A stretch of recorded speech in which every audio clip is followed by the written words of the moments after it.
Well, good morning, good afternoon, good evening, and wherever you're watching in the world, welcome along to Season X, Season 10 of the Creator Series here on what is technically Day 2 of F1 25. A new season, new aspirations, and of course, a load of driver changes to boot as well. What's not to love? Have you got those new season vibes? I have. My name is Kieran McGinley. I'm going to be your sort of presenter for this evening, so sorry about that. You might be hearing my face and voice a little bit more, but I'm not alone in our conquest here at the start of season number 10. I'm of course joined by Carl Puranik. Carl, welcome along. It's Clipper Carl. He's here. I am. Yes, I'm here. Back, brighter, better than ever. Hopefully. At least that's the plan. But what a time. I'm excited. New game, new era, same familiar faces, and same old Scott Taylor's desk at Magnitude 8. It's going to be a great season. We're stepping firmly into the unknown today. Lots of things to talk about regarding the new game, new season. It's going to be a wild ride tonight. And hopefully a chance to chat some drivers as well as we head towards sunny Spain, of course. Hopefully the floodgates don't open in terms of the weather, but we'll see. You never know. Spain, the Circuit de Catalunya throws a lot at you, and it's one of the most balanced tracks on there. So chances are drivers are going to have to be using their racing setups, which does remind me, do make sure you check out our sponsor, Sim Racing Centre. If you type in F1CS, you get 5% at checkout for those sim racing setups. So use them wisely. Our creators are doing so let's see what they can make from it as well. And we of course have our commentary team as well. Let's bring those guys in because it's Tom Squared to take you through in towards the opening round of the season. In Tom Knight and Tom Wilkinson. TK, take it away. It's season number 10, it's here. It certainly is. It's been a long time coming, I think, for both us in the commentary box, but also our creators as well. I'm really hyped getting into it. It's a brand new game, new physics, new drama. I reckon same old Alex Gillen, though. Absolutely. I should clarify, it's sim racing setups. Whoops. Season 10's off to a flyer. How about you, Tom? Are you looking for Tom Wilkinson? I should say you're both Tom. I should specify that. Tom Wilkinson, are you looking forward to this season? Who have you got your eye on? I'm 100% looking forward to it. We'll get that out of the way. It'll be a little bit underwhelming if we all came in here and said it's going to be terrible. But the game, we all think is in a much better state for racing as well. Tyre strategies, that's what I want to see the most of. F1 24, we had to introduce a rule to ban the hard compound tyres because they were so incredibly powerful. Now, everything's leveled out a little bit. So hopefully, we'll be seeing some interesting strategical calls. And that should mix things up a little bit more. Yes, and obviously we've got opening days. TK, have you had a chance to drive these cars? What's your make on them? I played a little bit of it. I was very fortunate enough to get an early access code from EA, so thanks to the guys over there for providing that. But from what I gathered, obviously I was a bit of a controller scrub. I didn't get my wheel out for it. The cars felt really nice to drive. The dirty air actually had quite an impressionable effect on the cars that you were following. So all in all, I think it's really come together to be a really good game this year. And Tom Wilkinson, what about for yourself? Have you had a chance to sort of grit your teeth into the game? How have you found it so far? I would echo similar things. On a wheel, albeit only a bit of a rusty Logitech wheel, I probably don't have the same level of expertise or gravitas to say what I think about it as some of the creators we've got, but it just feels a lot more natural. You know, F1 24, when you jump back into it, say a couple of weeks out, playing a different game, it can feel very alien with that handling model. This one feels much more natural, you feel much more in control. I think it's, on the whole, just a lot more enjoyable. Well, let's see how a lap of the Circuit de Catalunya should be taken with our hot lap.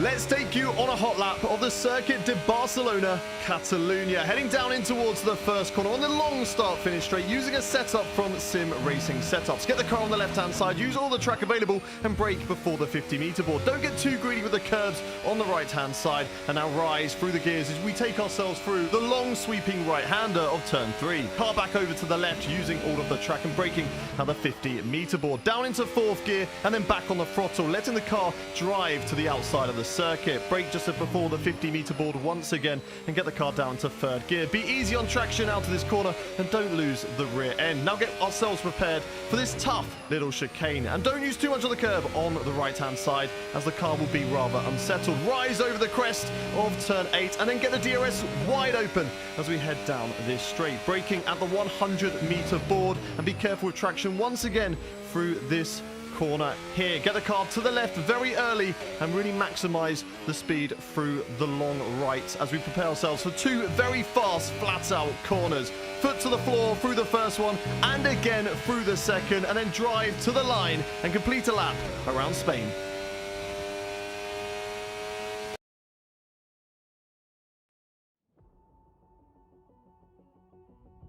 So, very much a flying lap here, Carl, of the Circuit de Catalunya. That's what's facing our drivers over a full session of qualifying and over 66 laps. Normally high temperatures we've seen in Formula 1 this weekend. The high temperatures are going to play a factor in this, and that could have an effect on tyre wear. We'll see when it happens, when the lobby opens. Absolutely, yes, and also to reiterate what Tom Wilkinson said, I'm very happy the hard tyres are back, just adding another little element of strategy into the forefront, which we always like to see. That's the main thing. But yeah, strategy will be interesting. Tyres, they've got to keep them under control. Of course, that will help with setups, but also being in that dirty air. There's so many unknowns that they have. This being a 100% race, not a lot of them will have had a chance to properly get to grips with how that car feels at that heavy of a weight and following in the dirty air. So, like we say, plenty of unknowns as they enter a very, very mysterious realm tonight.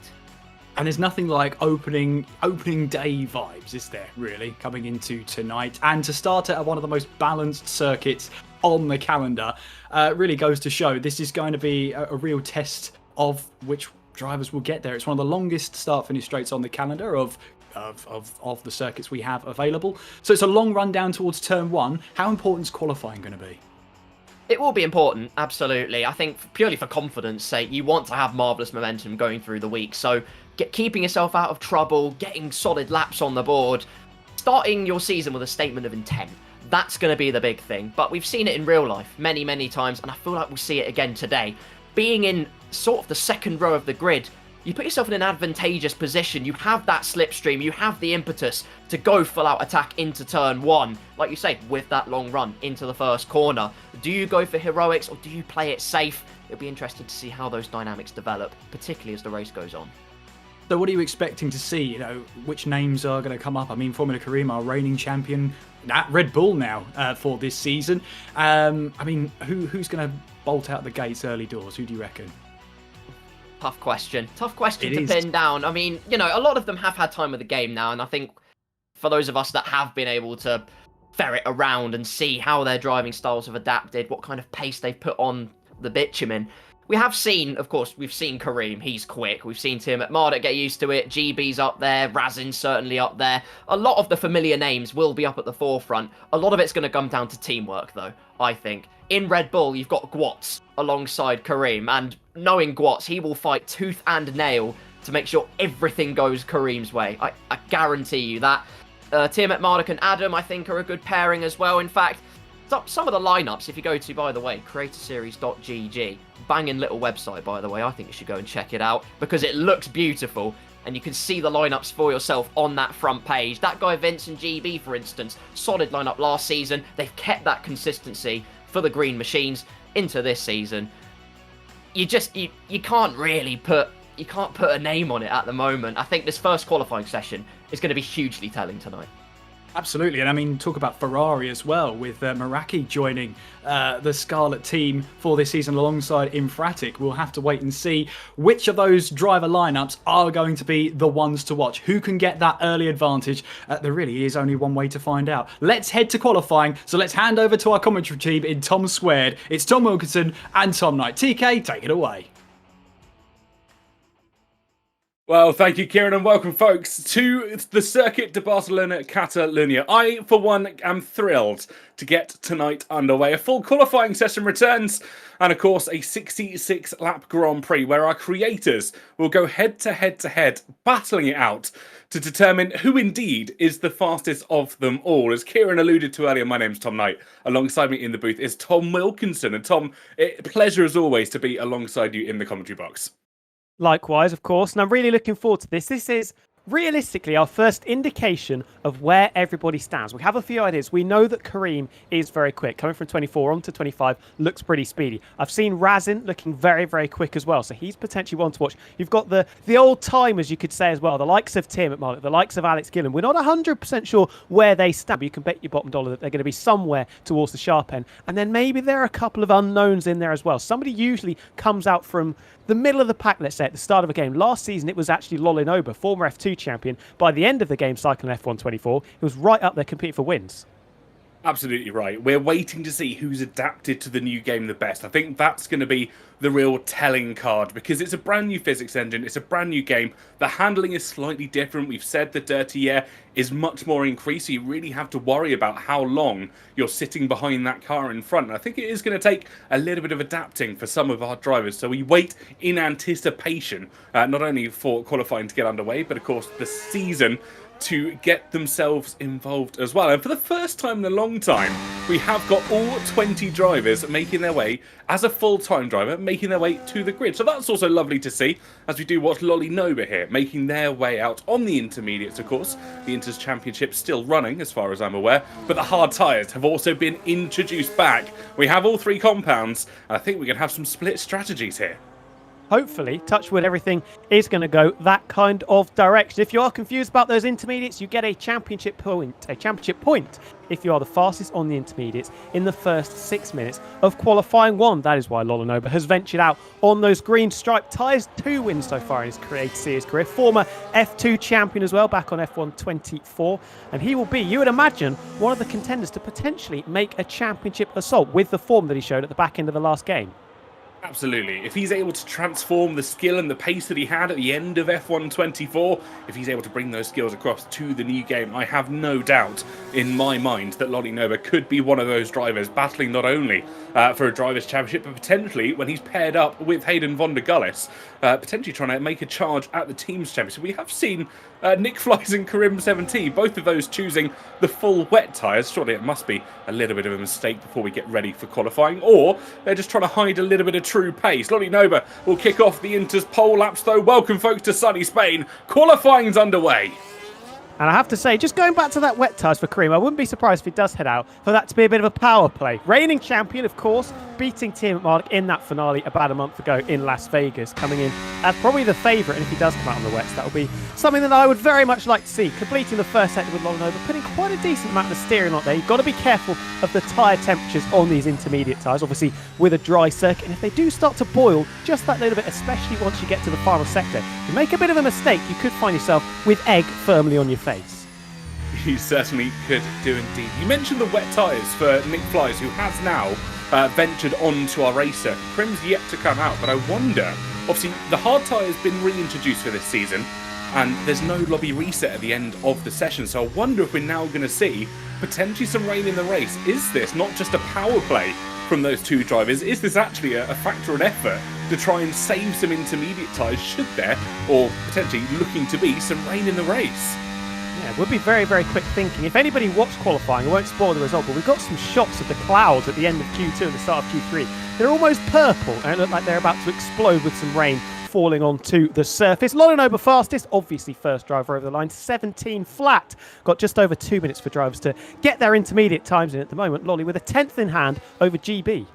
Certainly does. Punji coming around the final corner. That rear end of the Williams not wanting to play ball at all. Apparently the triple monitors not helping the Williams driver at the moment. He's 5.5 tenths down on the best from Lolly Noba. Hayden Gullis couldn't venture fourth either, as he's over a second behind what his teammate has previously set down. Of course, Hayden coming back and for once not doing a qualifying lap in reverse, unless he's just done a blinding lap in reverse. Only a second off the pace. More times coming in now with Adam Sanderson, just 9 hundredths of a second off the back of Lolly Noba. We've got Kai Scott Taylor as that guy Vince sets the fastest lap at the moment, a 1:17.030, 30 thousandths of a second quicker than Lolly Noba previously went. Hopefully this is going to be a nice microcosm for the rest of our qualifying session. Tim Mardick lowers the benchmark now, first driver into the 16s, nearly 2 tenths ahead of Dak Govitz. What is Meraki going to do? Coming through the middle sector, a little bit down on what Ben managed through the first couple of sectors. But Jake, he is typically the king of the intermediate runs. Got the most intermediate poles out of everybody is Alex Gillen. In new colours, Papaya, he is repping this season into second. And that, for Meraki, looked a little bit unsteady. It certainly did. I think drivers are having to almost bear themselves and get used to the game, especially Inters on a dry track will be a whole new kettle of fish for every single one of them. It's a 17.2 for Meraki as he comes across the line, and that's good enough for 7th place at the moment. Next across the line, Tom in that full motion sim puts himself up to P6 as Gwatz goes quickest with a 16.386. Wow! Are we seeing a reunification of the Red Bull team here if Karim 70 can also try and get involved? Well, one might say that's a generational lap time from Gwatz there. 1:16.3. He's put half a second nearly on the head top of the two-time former champion Tiamat Marduk and 6/10 over Alex Gillen as well. That's a bit of a statement, isn't it? And maybe putting a few eyes on Storks, you could say. Here comes Infratic up to the line in the Ferrari. A few tenths down on his teammate, nestling into 11th position, 1.1 down. We've got 7 seconds to go. Ricky 03 on the soft tyres. I thought he'd just put in a buzzer beater to steal it from Gwatz, but as the clock ticks down, it is going to be the Red Bull of Gwatz that takes the first point of the season. Wow, that's a step in the right direction for Gwatz there, and it's going to be Red Bull that takes the first Inter's pole point. I think there's already accusations about switching accounts between themselves and Karim. Actually, Karim not choosing to set an Inter's pole up alongside a few other drivers with Noguera, Scotty Designs, by the way, Nick Flies and Razin Chai. All of those drivers not choosing to set an opening Inter's lap. See, first session of the season, they're just taking it easy, making sure they get those key laps when they count, because we've got a full qualifying session to endure here. Tyres are going to be absolutely incredible. 100%. Got to baby them. Tyre wear, much more enhanced than it was on the previous game. We've said it a number of times. We're going to sound like a broken record, probably when we get to the halfway point of the race. Strategy is going to be absolutely key. Certainly is. Fabio making his way around the final few corners here at the moment, yet to set representative lap time, 4 seconds off the pace that Ricky 03 previously set, and I think it could be dive into the box to get those intermediate tyres off. Well and truly designed. Scotty Designs making his way out of the pits, as is Punju. Two of those drivers both opting for the softer tyres now on their opening runs, on the, let's just say, slightly faster rubber compared to the intermediates that came before them.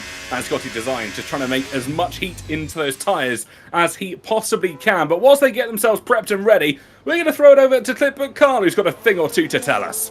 Absolutely. While Scotty Design, the artist, turns the track into his canvas, we see some similarities come through. Actually, a decent contrast in styles, which you'll see a lot. It's Inter's tyres, don't read into it too much, but you will see this, I reckon, as the dry tyres go on as well. Starting with Lolin Ober in the V-carb, coming through to turn number 4. You can see he does that double flick. We saw it quite a few times in F1 esports, F1 sim racing, should I say. In particular, it was a decent way to get time, pushing past the limit of tyre grip and the nose darting in towards the apex. In contrast, Tiamat Marduk comes up to turn number 4, and as you can see, is much smoother with his input, still manages to pick up the apex, get on the throttle. There are advantages and disadvantages to both of these, but expect to see this in qualifying trim. Come race trim, if you use that flicking style, you will just have too much abrasion on those front tyres. So expect to see those different styles keep on creeping in. Thank you so much, Carl. Great insight as always. And expanding on your point earlier when you said that flicking technique does work. I spoke to a couple of drivers earlier on in the week when the game was just in its infancy, and they were saying that flicking technique does still have an effect. It will still get the car turned in, but the tyre wear that you accumulate from doing that lap after lap actually is such a detriment that it's not worth doing it as much anymore. We'll keep an eye and see where Scotty Designs, by the way, can go as he runs up towards the line. It's second quickest and only just over 2/10 of the way back from Ricky 03.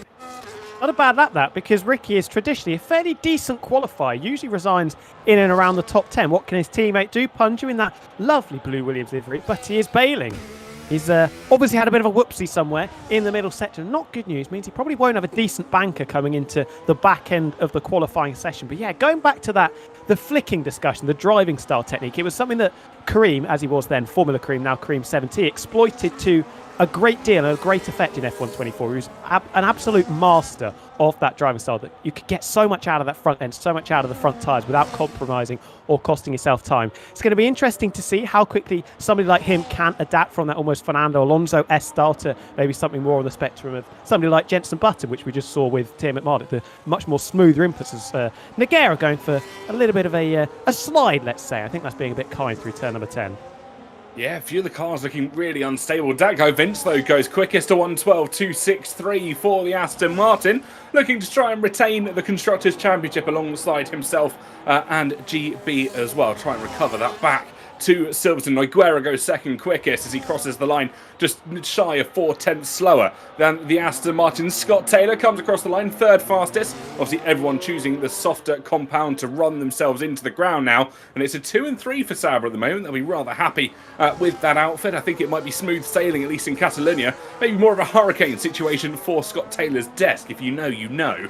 We're watching Tom here. Full motion rig will aid him as he rounds the final corner. Finished third last time he ran in Spain back in season number 7, if you can remember back that far. And he puts that Alpine across the line, P3 at present. And Formula Kai, who came just before him, puts his Haas car up to P2. Tom's got a lot of time still in his back pocket. Fastest of anybody in the middle sector, but really poor final sector. We just saw it as we cut on board with the Alpine. Had a wobble similar to what Nogueira had actually through turn number 10, just hanging the back of that Alpine out to the side of the circuit and costing him about 3 or 4 tenths per second. And that is the margin between himself and Dak Vince. Hayden Gullis round in the final corner. What can he manage? Slots into 6th position just behind the 2 Saubers. Hayden Gullis actually completing in a qualifying session. Folks, mark the date, 31st of May. Who would have thought it?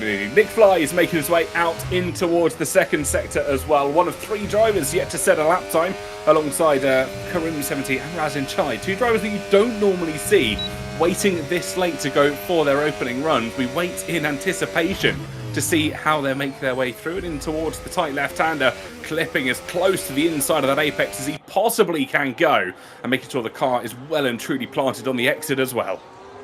100%. Reigning champion, of course, Nick Fly's Constructors Champions with McLaren, and he's replacing one champion teammate for another in Alex Gillen, who's on an outlap as things stand. Round the final corner, very close to exceeding track limits as he has his foot buried to the floor and jumps up into 7th, just behind Hayden Gullis by 700ths of a second. We've got a yellow flag, maybe one of the kick Saubers having a bit of a spin. I think that's Scott Taylor. If that is the case, and he has had a spin, as Gwatz goes fastest once more. Well, as that is Scott Taylor having a bit of a moment. Grass on those tyres. His desk might have snapped in half as he was going over some serrated curves. But Gwatz, we thought maybe it's a bit of a one-off with that intermediate time. He is firmly in the conversation for, I say top 5, but that might be doing a bit of a disservice. I think it could be. Gwatz could be on for provisional pole position here this afternoon. Let's not get quite ahead of ourselves. We have got 2 more sessions to try and compete with. Still over 5 minutes left in this session as well. But let us know, folks, when you're watching along at home, who your early predictions might be for pole position. We've come into F125 with, let's just say, minimal expectations. No one quite knows which way the pendulum's going to rock. And at the moment, it's rocking in the way of Gwatz, who's taken not only Inter's pole, but is looking to try and challenge at the top of the timing tower as well. As he comes across the team radio, I don't know what's going on. Wow. He's going to have to get used to this. Hopefully he doesn't get a nosebleed being so high, but he is in a Red Bull, of course. Hopefully it's not Yuki Tsunoda's Red Bull car. Razin Chai, former champion of season number 5, looking to get back towards the real sharp ends. Had a bit of a fall-off come the end of F124. Started season 9 strongly and then faded away as luck didn't go his way, swapping Alpine to Alpine. Still got Tom on his team and slots in just ahead of him, separated by 100th of a second, the 2 Enstone cars. So 19 drivers have made their impact on the Barcelona tarmac. Across the line came Alex Gillen, slotted his McLaren car up to P3 at the first time of asking, and will be looking to try and challenge in towards Q2 and Q3 as well. We eagerly await the appearance of that second Red Bull of Karim 70, waiting for him to try and come and set a lap time. But it is a vastly spread grid at the moment. Quite a few drivers haven't yet put in their best efforts, as you see GB on an outlap. Team radio from Alex Gillen. P3 should be enough, as we see both the driver in front and now behind him retiring, and Karim has retired. He will be starting from the back of the grid. Yeah, I wondered, coming up to under 4 minutes remaining, and the reigning champion obviously feeling very, very confident, you must say. Started from 20th, he's banked that already. And that is one driver that would have been in the conversation for pole, eliminating himself from it. We still wait to see what Tiamat Marlick can manage. Maybe Adam Sanson as well, if he's got a little bit of pace in his back pocket. Scotty Designs, by the way, has been bumped all the way down to 15th fastest, slowest of all the drivers that have set a time on the red striped soft compound tyres. We're hearing from Kieran McGinley that he's doing it for fun. Well, it could be fun if he finishes probably the bottom 10, but, you know, as the famous phrase goes, I reckon if I start at the back, I could finish in the top 10. That's a slightly abbreviated quote, but I reckon that's what Karim is probably saying right about now. I'm sure we'll have an opportunity, or Kieran will have an opportunity to chat to him roughly at the start of qualifying too. Scotty Designs, by the way, makes his way round the penultimate corner in towards the final corner, and he will come up towards the line. Can he improve on his previously set lap time? Crosses, and he goes 30. Or stays 13th fastest, but he did improve by an almighty margin. Yeah, just ahead of the two Williams cars and just inside a second of Gwatz, still with that provisional pole time. Just under 2.5 minutes to go. Gwatz has retired as well. What I'm thinking is a lot of drivers trying to save these soft compound tyres, think they might be quite critical come the race. 2 minutes 20 to go. GB not with a representative time on the board. 18th at the moment. Does not want to mess up this final sector. Bit of a wobble mid-corner through turn 12. A lot of the cars seem to be sliding on that rear end. I wonder if this is something we'll see rectified when we have a full fuel situation. The cars will be that much heavier, but he does cross the line this time, goes 5th fastest, and that could almost certainly be safety. There's a few cars in there that we wouldn't be expecting to be knocked out in the first qualifying session. Team Armada and Infratic being two of those. I mean, if you include Adam Sanderson as well, he'll be hoping his driving is as quick as his new internet speeds as well. But you keep on board with the man from down under as he makes his way through the second sector, looking to try and improve on 17th place. It's not a position we quite often see Ben Daly, but I wonder if he can and try claw his way back up the pack as he's losing the rear end. And I wonder if he's being just a little bit too eager on the throttle. Yeah, needs to get this time on the board, otherwise he will be knocked down in the first part of qualifying session, which is not what he wants to happen at all, as the retirements are coming in the pit lane for the drivers that think they're going to be safe. Tim at Marduk is only P12. He is most certainly going to be sweating. Has he got an opportunity potentially to go again? Adam Sanderson has invalidated. Mercedes potentially in the mire as they were a week ago in Monaco. Well, Sanderson has invalidated, but enough to charge the battery and go again. He's going to have to do it at the final time of asking. Infratic, on the other hand, goes purple in the second sector. Can he look to try and take it away? He's never won in the F1 Crate Series, just one podium to his name, and this is his 100th start in the F1 Crate Series. What a way to get your first win, and what a tale as old as time that one could be. Are we going to see the prancing horse prance once again? It's only 11th. And it's Timo Marduk over the team radio. Oh no, he says. So who's he going to be looking at? Potentially his teammate Adam Sanderson. Maraki jumps up into P5, just over a tenth of a second off Gwatz, who still leads the way. Nogueira takes that from him, and by a little bit of a distance as well, 0.2 of a second. Ricky is improving. Is it going to be enough to leave Timo Marduk in a little bit of bother? 15 seconds to go. I'm trying to find Ben's sector times if he is going again. I don't think he is. Well, he's going to brave it on this occasion. We're seeing Ricky 03 is going faster as well through the second sector. He's got a couple corners now to try and make his way through out of the danger zone of Q1. The checkered flag flies. No more laps can begin from this point forward. Ricky 03 is going to be out in the first qualifying session. That leaves Scotty Designs, and he can't get safety either. Adam Sanderson can't go quicker by 0.06 of a second. He's knocked out by Nick Flies. Punju now, the only other driver that can possibly make it out of the bottom 5, and he is improving by enough through the second sector. Looks like it's going to be Punju versus Nick Flies. I think that's the McLaren right behind the Williams, and that's not going to be particularly advantageous with some dirty air. Punju cuts the beam, gets out. Hayden Gullis now falls down. Timo Marduk is going to be safe, and Hayden is down by 1/4 of a second.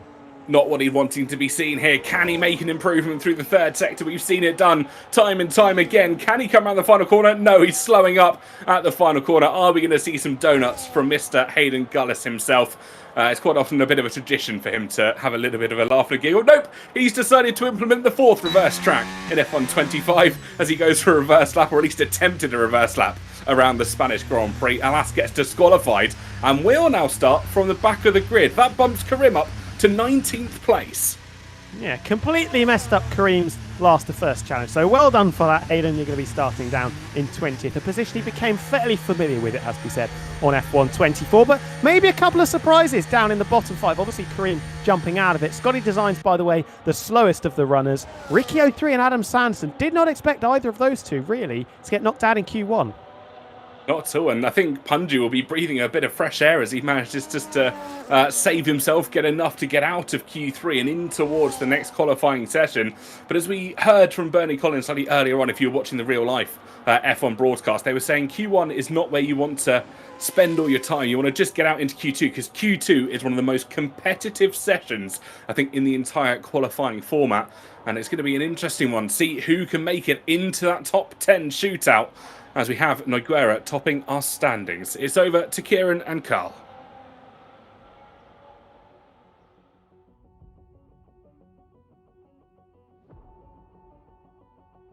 There we go. Mute button. He's that back. helps. That he's so back. We're so back, chat.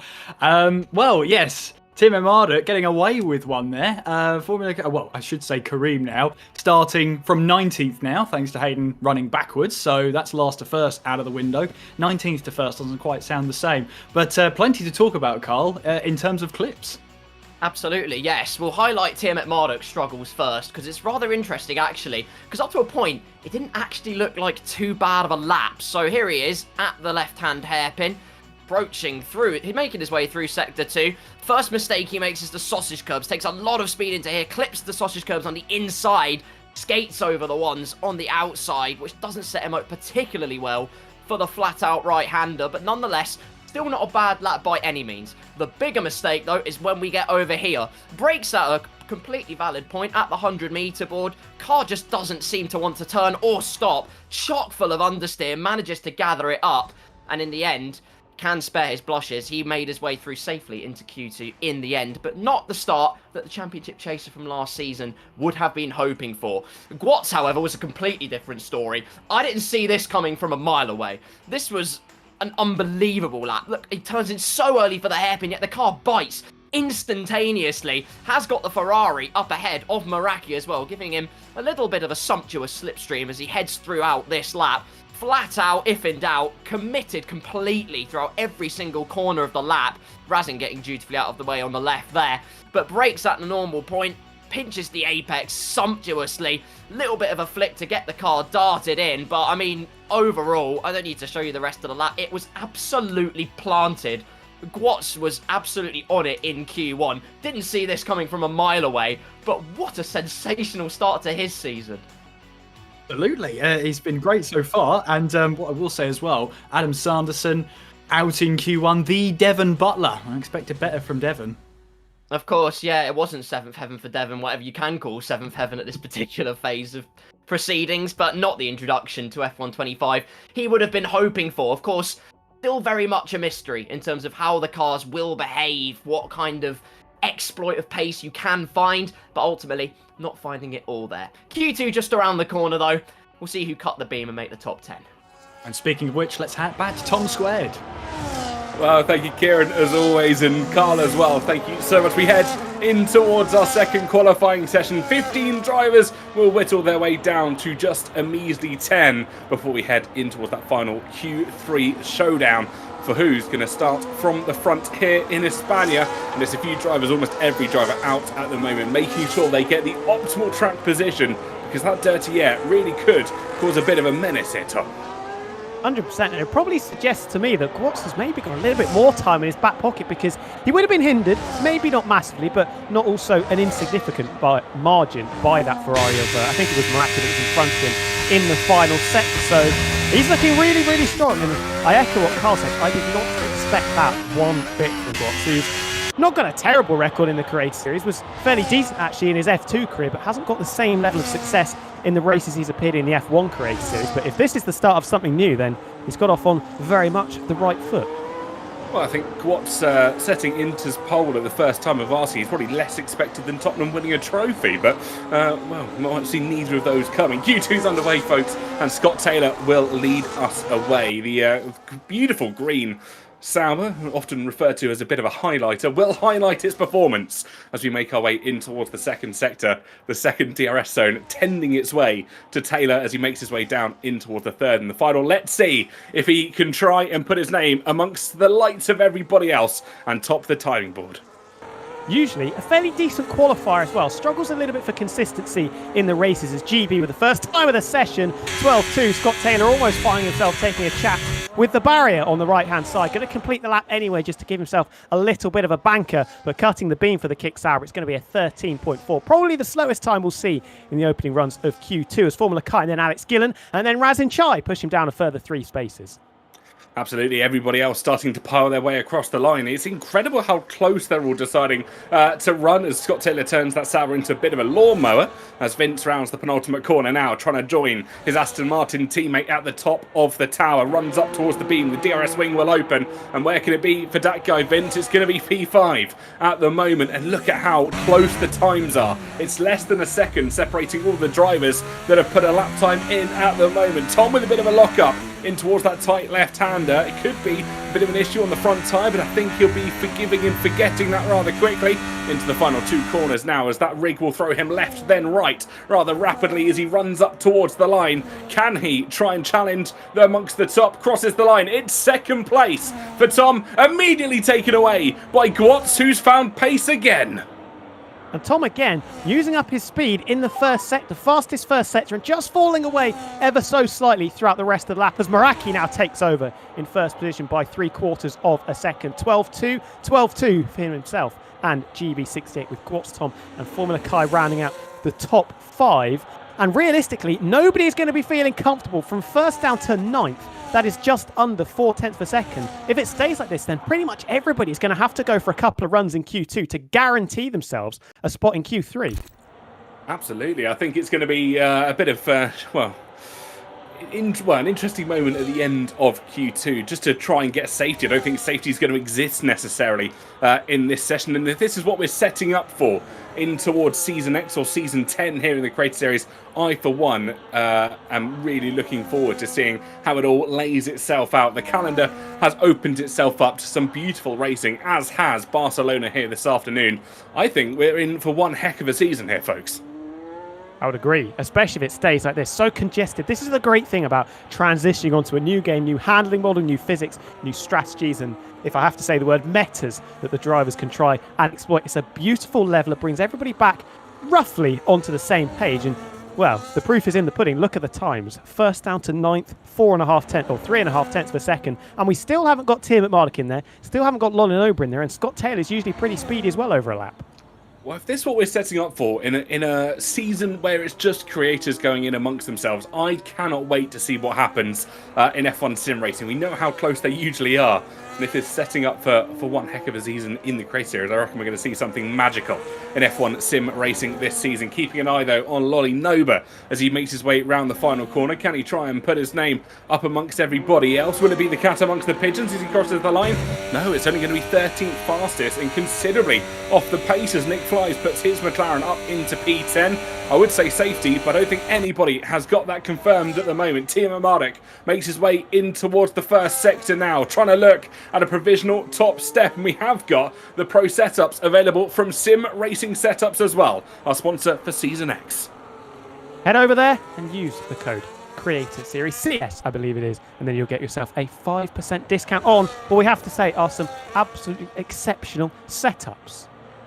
Absolutely. A few of the creators, or I think the majority of the creators, opting to run them for this evening's endeavours and just seeing how they try and make a difference to the strategy and the pace that all of our drivers do quite like to show in the running for tonight. And just a clarification on that discount code, it's F1CS for all future discount purchases from the Sim Racing Setup shop. Tia McMardick then rounding the final couple of corners, burying the foot to the floor in that silver and black Mercedes car. The Silver Arrow charging towards the line, cuts the beam and still only down in 9th place. I wonder if that was potentially a used tyre run from Ben, but if it wasn't and that's his true pace, he will be a little bit concerned early on. Didn't have a particularly good time of it in qualifying 1. Those couple of mistakes he made in the final sector left himself sweating bullets right at the end of the session. Now finding himself in 9th and will most certainly have to go again at the end of this session. Certainly will. Yellow flags fly as I think it's the Mercedes letting everybody else pass. He's on his in lap, so doesn't have anything to battle with at the moment. That guy Vince makes his way through the first set of corners rather nicely, and that sets up the rest of the circuit as well. I think a few drivers will have exclaimed that if you can get the first corner right, sometimes it can be a little bit dubious if you are still running colder tyres. Then you kind of set yourself up if you manage to make it through alive out of the first couple of corners. Vince will encounter, I believe, one of the V-carbs standing just ahead of him. It has to be Lolly Nova, of course, his teammate Hayden Gullis getting disqualified in the first qualifying session, and the Aston Martin will race past over the top of the crest of the hill and get the rear wing open onto that back straight. Let's see how he's looking through the first couple of sectors. Is it an improvement? Yes, and by a significant margin as well. Nearly 3/10 if he can continue to pick up a little bit of time just here and there in this final sector. That is going to really mix things up right at the sharp end. Could be tracking to jump ahead of not just his teammate, but potentially Meraki as well. One more corner to go for the Green Machine. Dakar Vince, who has been improving all the time throughout F1 23, 24, and now 25. Cutting the beam. It's not second, it's first for Dakar Vince. 12.1 pushes everybody down a further spot. And like we said a couple of times in Q1, that is going to open the eyes of a number of the established runners. Certainly is indeed. Just whilst we've got about 6 minutes left in this qualifying session, we're going to throw it over to Mr. McGinley, who's got Karim in for a chat. Thank you very much, Karim. Welcome along to the commentary box. You wanted to start from last, although Hayden Gullis had other ideas. But P19, you say you're doing it for fun. 66 laps lie ahead. How are you feeling? First of all, hello guys, good to be back. Yeah, unfortunately Hayden stole it from me, which is classic Hayden. It's the most Hayden thing he could have done. But yeah, P19, got to work my way through the field. It's going to be probably trickier than last game with more dirty air, less slipstream, less recharge, stuff like that. So it should be a fun challenge. Yeah, and obviously going in as the reigning champion, is there anyone on your radar? I mean, we've only had 1.5 sessions of qualifying so far. Is anyone on your radar heading into the race? In terms of what, like an unexpected person who's quick? Whatever you like. Interpret the question however you like, Kareem. It could be unexpected, it could be old rival reigniting. What do you expect? I would say, okay, let's do two. Someone who I expect is Gillen. I feel like this could be a good game for him. Someone who I think is unexpected is my own teammate. Obviously, we saw him top Q1 or most of Q1, and he seems to have good pace as well in Q2. So, yeah, we might actually be cooking with that one. Oh, we might. Well, you might be as well. I mean, what's it like? You know, heading over to Red Bull. You know, change of scenery, change of teammate. You seem to be gelling well. Oh yeah, 100%. I'm glad. I'm thankful. I got the team I asked for. You know, my favourite team. So it feels good. It feels good to drive the Red Bull. Well, Kareem, we'll let you get back to prepare for the race ahead. Good luck for it, starting from P19, willingly, of course. And we'll look forward to seeing what you can do in the race. Thank you, guys. In a bit. And with that, it's back to Tom Squared. Well, thank you, Kieran. It's good to see Kieran actually conducting a normal interview there instead of chasing after unsuspecting racers in a go-kart track's car park. But we're back with normal affairs here this afternoon. Alex Gillen has set the fastest lap. Razin Shai came over the team radio just a couple of moments ago exclaiming that he is all over the place. And I wonder if that's just a little summary that he can't quite get the car underway. Not looking too bad though. Second place at the moment on a 12.1. That is a decent little lap time for the Season 5 champion. But Alex Gillen, Season 2 champion, I would define that as a statement lap time. Not only in the 11s, but comfortably in the 11s. 11.8, nearly 3/10 clear of his main competitors. We haven't really seen too much from Gillen so far. I think he's obviously been leaving a little bit of pace in his back pocket. And is that just a mark being laid down? As he retires, I think he is going to be the only driver, as things stand, that is going to be happy to sit the rest of this session out. I think absolutely right. Spoke to a few drivers again earlier on. They were expecting pole to be around the 111s, and someone did exclaim that Karim will probably do a 110 somehow. So yeah, I think that's considerably unlikely now after his earlier retirement. But we will have some retirements coming in. Gillen retires, Chai retires as well, as we are expecting probably 2 or 3 more up towards the top. I wouldn't be surprised if we see maybe both Aston Martins alongside Meraki calling it a day. Watching on board with Tom as he crosses the line, displaces Vince and drops himself down to 4th. And that's Tom and Razin Chai, both Alpines in 3rd and 2nd respectively, with just over 2 minutes on the clock. We've got a few drivers that we wouldn't expect to see in the bottom area of the leaderboard. Obviously, Tira Mardo taking victory last time out in Spain back in Season 7. Guerra actually finished just behind him in second place, so lots to try and live up to in terms of expectation as Team Marduk comes across the line, but cannot improve. Trouble. Big trouble for Team Marduk. Spain without the S at the moment for the former two-time champion, the only multiple champion of the Creator Series, and he's retiring with that. And with Nogueira up by half a second, I think we can pretty much confirm that this is going to be Team Marduk out of qualifying. Now, was that Team Marduk retiring on the circuit? How often do you see that? Because that has to be, I'm going to say intentional, but also maybe a moment where Team Marduk has lost his head after not improving by the amounts that he would have liked. Nogueira running up towards the line, the closest that he'll get to a home Grand Prix at the moment, comes across in 7th place and looking a lot more optimistic than Team Marduk, who will be out in this Q2 session. Deco Vince retires alongside Meraki as well, as we start to see a few of the drivers confident in their lap times.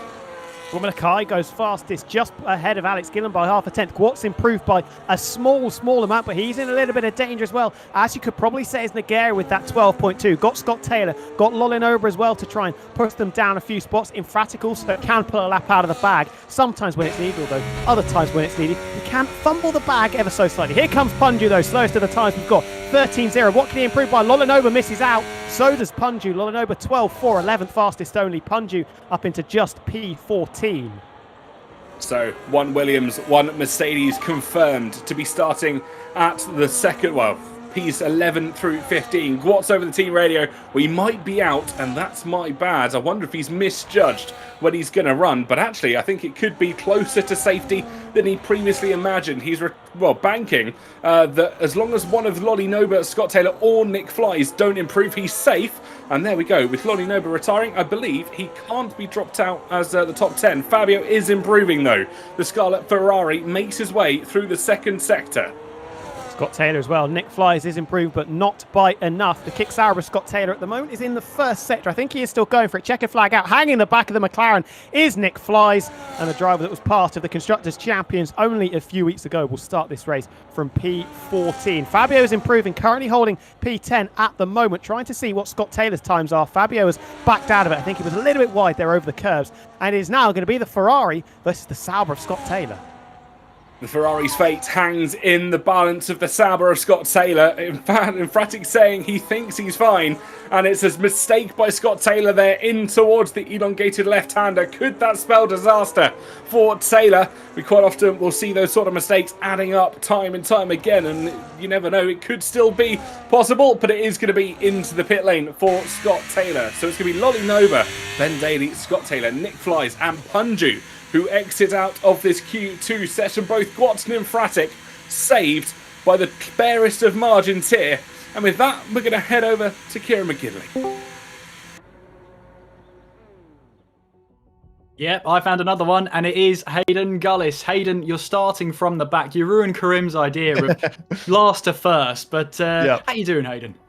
I'm very good. Qualifying didn't really go to plan. I was hoping for a bit better. I'm not hoping to get into Q3. I still think my pace isn't like anywhere near that, but I'm more of a race driver than a qualifying driver for sure. But then once I knew that I was not going to go through to qualify to Q2, I've had it in the past where I like to just start at the back. It's better for content. I feel like you can do more when you're from the back. You can watch the crashes they have in front, and it was nice to take that away from Karim right at the last minute as well. Absolutely. I mean, few days or maybe a week so into the new game. How are you finding it? I'm actually, to be fair, really enjoying it. 24, I think I dropped off quite a bit just because the enjoyment really wasn't there, but I've been playing quite a lot over the last few days, mainly doing single player stuff, now doing a few online the last couple of days as well. Looking forward to seeing what the race has in it, because now with dirty air being something to think about, being too close with a driver ahead, also tyre wear, the strategies across the race are going to be plenty and really different from each driver and going to be really varied. And do you go softer, do you go harder? So it's going to be an interesting race. I think there's going to be a lot to think about, and that's why I'm hoping that I'm at the back of the grid, but how many times has it been won from pole position? I think it's like less than 20. So doesn't mean I'm going to win the race, but I think I can still have a good race and get in the top 10. Well, I was going to say 66 laps await you at the Circuit de Catalunya, one of the most balanced tracks probably on the calendar. How are you feeling going into it? Yeah, like I said, it should be interesting. I think it's going to be one, and sort of, for me, positions are going to be gained through strategy. It's a difficult track to overtake on. as I mentioned, dirty air is now a significant thing in the game. If you're within 5/10 of the car in front, you're going to get that washout through a corner, especially around a track like this one, where there's a lot of medium speed corners that you can experience that. So I think there are going to be trains developed, and when you get an opportunity to overtake, you have to take it. So that's why I think strategy is going to be the most important thing around here to try and gain those positions. Well, thank you so much, Hayden. We'll let you prepare for the race upcoming. We'll head over to Tom Squared for Q3, and I believe it's sunny Spain.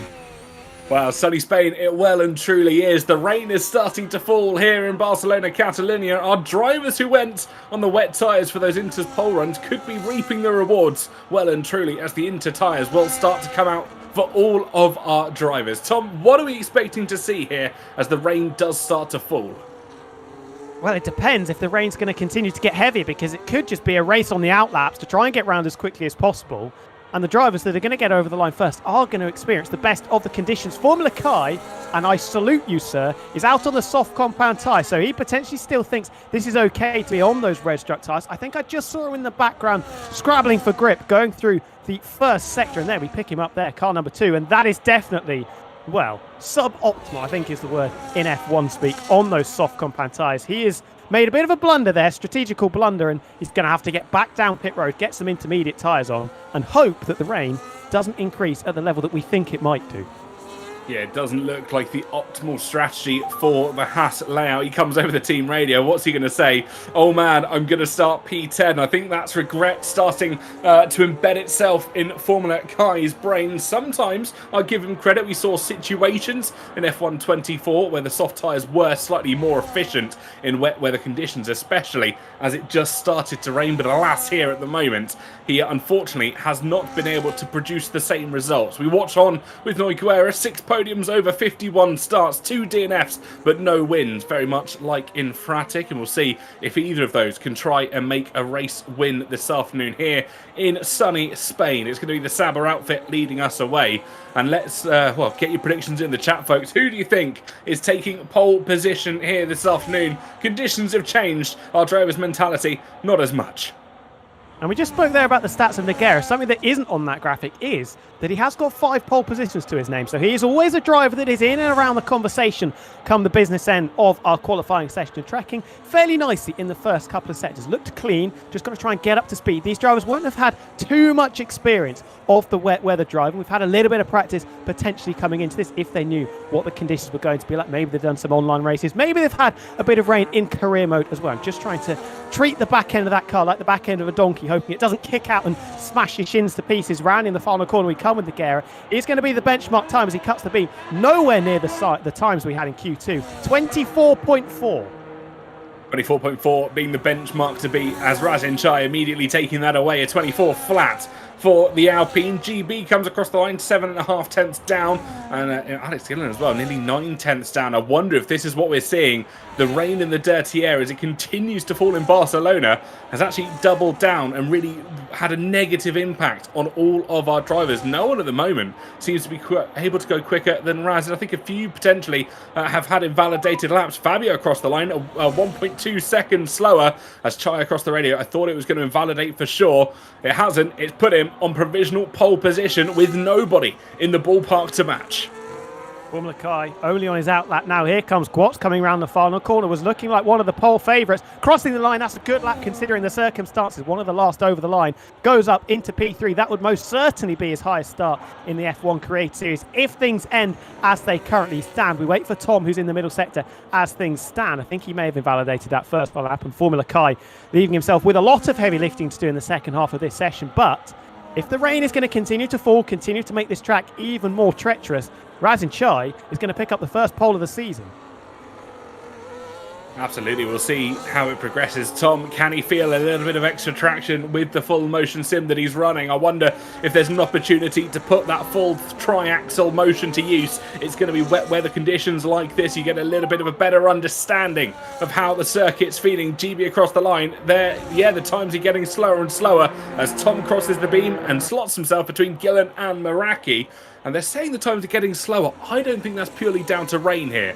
I think the dirty air is having more of an effect than the drivers may have anticipated. If you looked how closely they were all running together, immediately backed up by Razanchai, just revoking the fact that he thought he was going to invalidate last time around.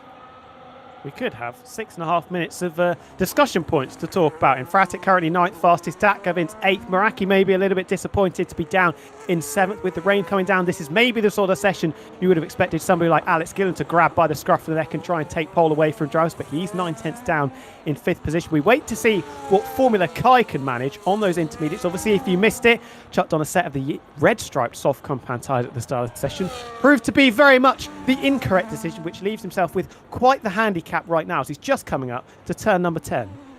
Certainly is indeed. We're going to throw it over, though, to Clipbook Carl, because he's got a few moments for discussion, and let's see what he's got for us. Carl, what do you got?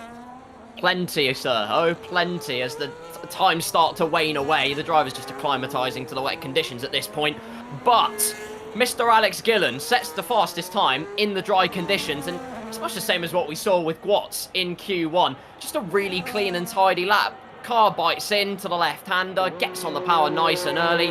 The rear is complying, running the brake bias extremely rearwards. A lot of drivers going with 53, 52. Alex Gillen going full send, putting it on 51. So exerting extra rotation into that car as he went across. 2 tenths up on whatever his last lap time was. He smashed it through the beam. Fabio cut it quite close though. Mr. Infratic through Sector 1. A lot of drivers actually made mistakes through Sector 1, cooking it at the beginning of their lap. As he goes through turn number 4, misses the apex completely, inducing absolutely astronomical amounts of understeer, and that was the end of his Q2 session. Luckily though, he did make it through to Q3. For those of you wondering how Tiamat Marduk bowed out of qualifying in Q2, the answer is that corner right up ahead.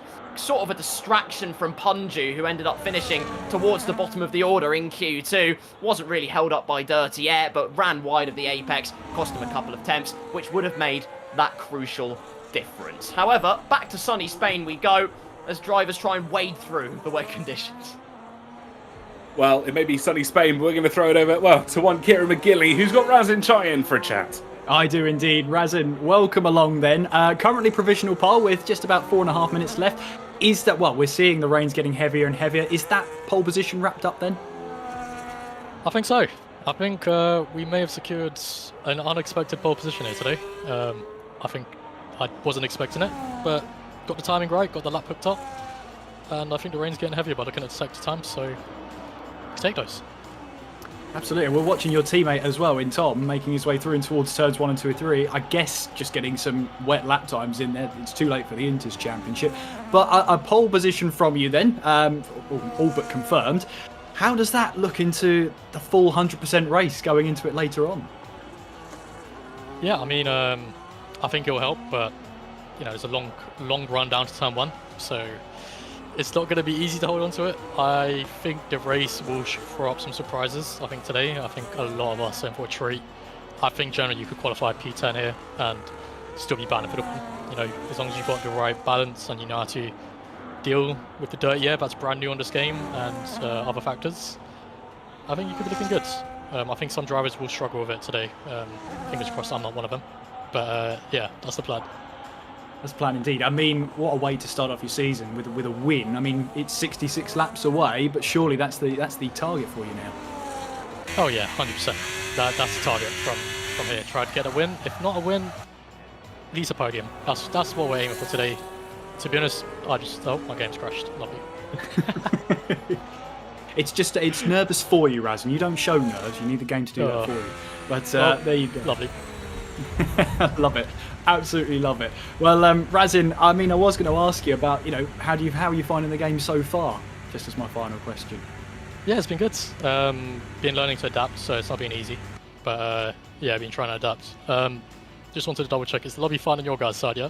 Well, its session's been red flagged, okay. and everyone's... also, yeah. Oh, brilliant. Oh, well, thank you very much, lads. I should probably get up to the lobby again. So you probably should. That sounds important. But Razin, we'll let you go. Right. Thank you very much, and cheers. Well, we'll see how you get on. Well, I'll bring back in Clipbook Carl then. A bit of a strange end to that qualifying session, but in fairness, I don't think we're going to get much improvement. So whilst we kickstart it again at the opening round of the season, have you got any more clips for us, Carl? Your name is Clipbook Carl, isn't it? It is, absolutely. And you know what I might well do? Haven't managed to clip it, but I have managed to pinpoint a particular part of the session that could have turned things completely on its head. One Alpine was, well, sky high in terms of qualifying, but the other one in Tom wasn't far off either. Purple Sector 1, and as you can see as he cuts the timing beam, a Purple Sector 2. Even with the deteriorating conditions, Tom adapting to them astonishingly well as he blasts on the power, still keeping it in hot lap mode, going absolute all guns blazing all the way through. So fair play to Tom, but out of the left right-hander we go, just exceeds track limits on the white line, and, well, if that face doesn't tell you the exact outcome of the scenario, I don't know what does. Absolutely distraught Tom Beener there. And then over here we have Alex Gillen. I will admit this is quite small, so what I'm going to do actually is expand it because I have that power. Now, Alex Gillen was on a lap, was actually improving as well with 3 minutes, just over 3 minutes to go in this session. He encounters the slow-moving Haas of Formula Kai, who was in low fuel mode, but Kai wanders over to the racing line, which is a pretty big no-no, especially for someone here who is pushing absolutely on the limit for one of their final laps in qualifying. Stays on the racing line, only just realises, and at that point, Alex with minimal time to react. And, well, I can't properly tell you what he said over the team radio, but it wasn't... It was colourful, let's put it that way. He wasn't very happy with Kai in that particular situation. A distraction into the left-hander, breaks in, hits the apex, was still improving at that point, but it's just a distraction you don't need when the margins are so millimetrically precise. They are indeed, and yeah, as you say, a couple of drivers improving there, so maybe I was a bit premature saying, it's all wrapped up here. Maybe the red flag has saved Raz in that pole position, but what we will do is we'll remind you, we're in a bit of a sunnier Spain, how to take a lap of the Circuit de Catalunya ahead of those 66 laps that our creators will take.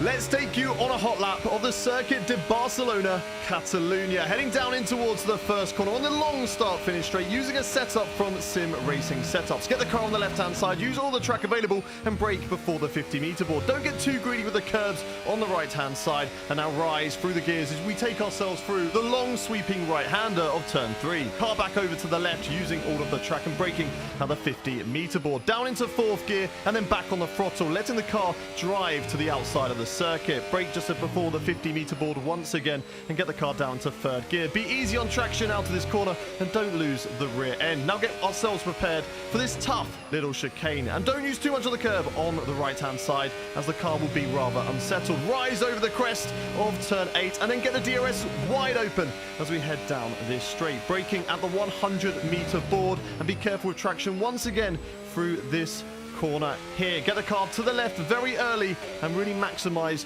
the speed through the long right as we prepare ourselves for 2 very fast flat out corners. Foot to the floor through the first one and again through the second, and then drive to the line and complete a lap around Spain.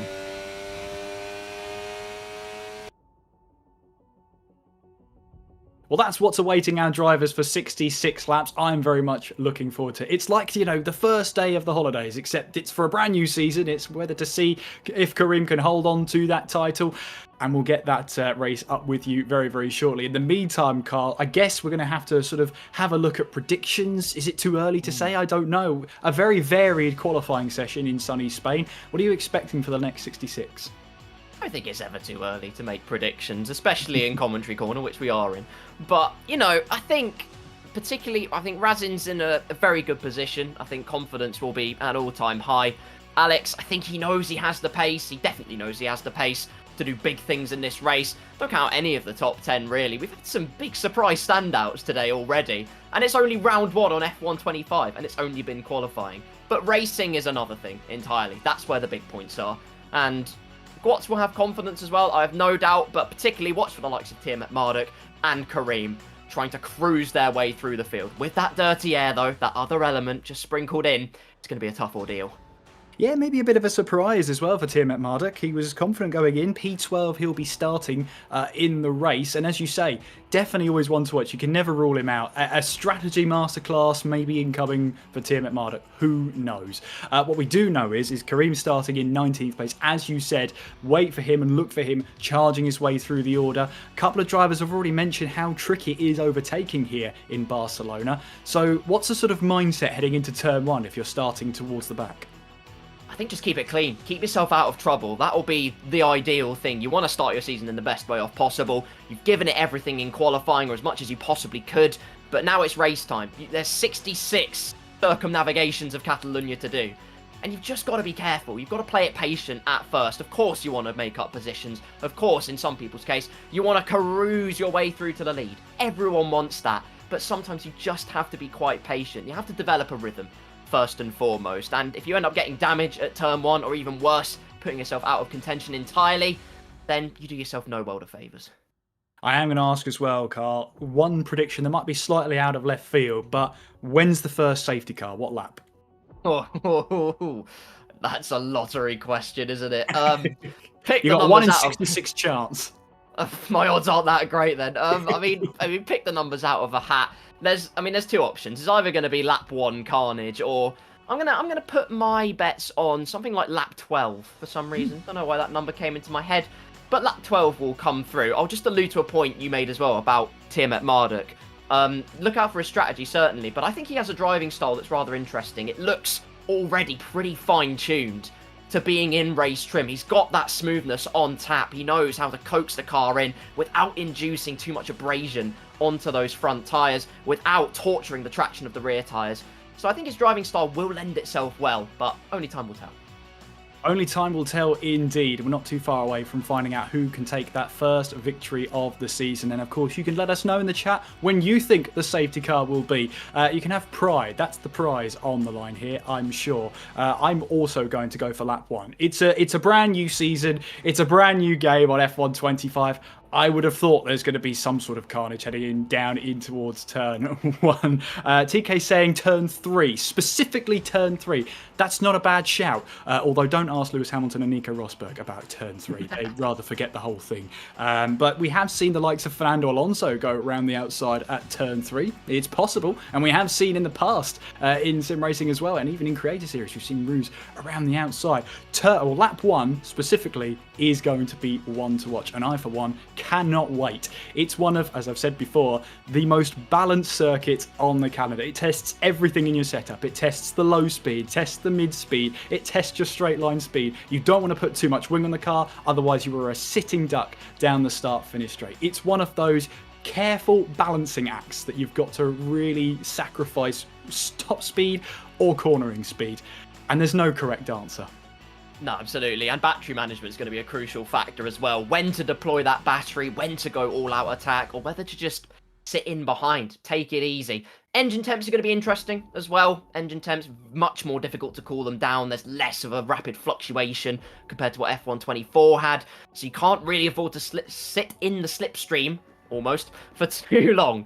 That's the main thing. You've got to navigate this very carefully and tread very carefully. Also thinking strategy-wise as well, because I mean, we haven't really spoken about hard tyres. Well, we have alluded to it a couple of times, but hard tyres are going to be interesting. Let's put it that way. They have been made a lot slower. So do they dare to try and make that strategy a little bit left field? We'll have to wait and see. There's only one way to find out, and that's by racing at the Circuit de Catalunya. So once again, let's hand over to our commentary team in Tom Wilkinson and Tom Knight. TK, take it away. Well, thank you, folks, and welcome along to your starting grid for the Spanish Grand Prix to kick off F1 25. In a position that he calls basically home is Hayden Gullis starting in P20. Karim 70, who won the championship last time out, starts from the back row of the grid alongside him. 18th place, Scotty Designs, by the way. He may be known for his funny jokes and his mean recaps. Unfortunately, his racing hasn't proved too well in qualifying. He starts alongside Ricky 03 in the Spanish Grand Prix. P16, Adam Sanderson, the holder of the Crashgate Award from last season, starts as he just misses out by Q2. Bunju starts 4 positions down from his favourite position, starting in 15th. It's Nick Flies that starts in 14th place, looking to try and challenge for the Constructors' Championship once again that he held with Karim last time out. Scott Taylor starts in lucky 13th. Timo Mardik down in P12 after losing the championship in Vegas. Is he going to gamble it all this afternoon to try and kick off this season with a lucky streak? Lolly Noba starts in P11. Will it be victory for the Italian stallion? It's 10th place for the Scuderia Ferrari of Infratic. He'll start there after making his way through into Q3 by a hair's breadth. That guy Vince, have we checked his thumbs are okay as he starts from 9th? It's Formula Kai, the assistant to Formula Karim as we saw at the end of last season. He'll start in 8th place today alongside Meraki, who makes his transition to the Scuderia. Tom, in his full motion rig, starts in 6th place alongside Alex Gillen because he was there, who starts in 5th. After a trip to the Turkey trichologist, it's GB68 returns to the grid with a little more hair than usual. He'll start in 4th place alongside Guatz, who probably still has more. And then our front row for this afternoon, it's Noguera, who can basically call this Grand Prix home, starting alongside Razin Chai, who picks up pole position here in Barcelona. And that's your grid for this afternoon, folks. We're eagerly awaiting under the lights as our drivers are getting their setups and their strategies perfectly tuned to go racing in Barcelona. And don't forget, you can check out our setup partner Sim Racing Setups, and use code F1CS to get a little discount on your purchase as well. If you're just tuning in, my name's Tom Knight. Alongside me is Tom Wilkinson, who are going to take you through the next hour and a half of racing action here in Spain. And it should be an absolute cracker. So many storylines that have developed only over the last hour. Alex Gillen missing out on a pole position that he was looking pretty favourite for. It has to be said, was improving, got kicked out of it with that lobby crash that we had. He's going to want to make a bit of a statement in the opening couple of laps. Timo Mardik, traditionally not always a great qualifier. I think his qualifying record last season was maybe the 7th or 8th best, but then finished 2nd in the championship, of course, because he is so adept at making his way through the field, and he is the strategy king. He goes from 12th. And then Karim, reigning champion, starting on the back row. If he can keep it clean and keep his nose out of somebody else's gearbox, I think he'll be feeling fairly confident, especially if there are a couple of safety cars thrown in there. Certainly could do indeed. Quickly, let's talk about the changes as we head into Season X as well. Hard tyres have become available to our drivers once again. We are going to see a mix of 1, 2, maybe even 3 stop strategies should we see an abundance of safety cars as well. And let's not forget the additional points that will go the way of the cleanest driver given through the in-game system of the cleanest driver award, I believe is given for the least track infringements, least unintentional conduct, everything like that. So that is a bonus point that could be coming our driver's way. And if history wants to tell itself, it could be Meraki who wants to take that crown. But formation lap is underway here, folks. We're ready to go racing. One pace lap for our drivers to get their tyres up to temperature. And it will be Razin Chai that gives us a little lead in towards turn 1 as we get going in sunny Spain. And what's the mix of tyres? That's what I want to see. I want to see all 3 tyre compounds. A lot of drivers favouring the softs to start from, with the exception of, I think that is 5, as GB and Tom have already disqualified themselves from said formation lap. Noguera on the front row on the mediums, Meraki, and then Hunju and Ricky, the 2 Williams drivers on those mediums. Nick Fly's the only driver electing to take those I'm obviously colourblind, the white striped hard compound tyres, and almost coming to blows with what I think is Adam Sanson, who gives him a cheeky love tap from behind. Will he be thrown out of the session? Yes, of course he will, just disappearing as they come around the corner. Where have they gone? Nobody knows. Well, it's a bit of a magic trick. Abracadabra, you blink and you miss it as both Nick Flies and Adam Sanderson reset to the grid there. We've got, 16 drivers left on this, what is essentially a parade lap as the race strategy come up, powered by AWS. It's going to be the 2 stop, soft, medium, and potentially some drivers opting for the hard, as we saw with Nick Flies there. I can tell you, it might be sunny in Spain. I think we have got a tornado warning out at the home of Scott Taylor as the camera bounces around with every single twist and turn of that the car continues to take. And we are moments away from getting going. Hayden Gullis will round out our grid, albeit I think it might actually be the Mercedes of Timo Mardik, according to the track map at the bottom right-hand side of your screens. He's just dallying along behind the rest of the drivers. And I wonder if this is a little bit of an intimidation strategy, just getting into the head of Razin Chai, who already has taken his grid position here. Yeah, watch out for Tim McMarlock, two-time champion, 15 wins, 48 podiums. Can't quite bring up his half-century today, but when he's got a point to prove, you've got to be careful of our Australian ace because he can do things that a lot of drivers in this field cannot do, and he's got a CV that can match most, if not anybody, that has ever competed in this incredible series where our 10th season will be kicking off very, very shortly.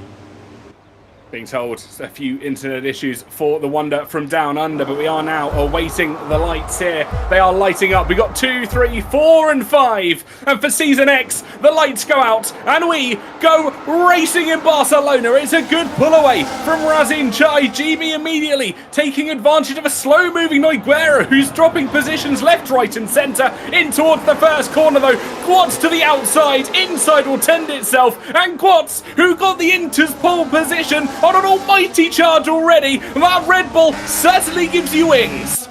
Well, he absolutely chucked it back around the outside of GB, who got off the line like an absolute missile. Noguera from the front row, clearly grappling for grip on the medium from second all the way down into sixth. Got Formula Kai and then the two Scarlet Ferraris to deal with. Look at this, Tom darting this way and that right tucked underneath the rear wing of Alex Gillen, who's made up a place on the kicks out of Noguera. As we saw just in the background was that Formula Kai thinking about an interesting, audacious and probably unwise move up the inside into turn number 7. But Razin Chai still leading the way. But Gwatz, as it goes ever so wide, coming through the flat-out turn number 9. Noguera following in suit as well. I was going to say he's clearly a confident man. That maybe would have left him with a little bit of trouble in his trousers. Yeah, brown trouser moment for Gwatz there as GB could have been like a shark waiting to attack. A charging bull, should we say, further back. The Aston Martin looking to try and make any advantage that could come to him. But it's Razin Chai that has an advantage of just over 0.8 of a second as we come up towards the line to finish off the first lap of 66 here in a very sunny Barcelona indeed. It's Alpine having the time of their lives at the moment. Two of their drivers up in the top 5, 1 and 5 respectively.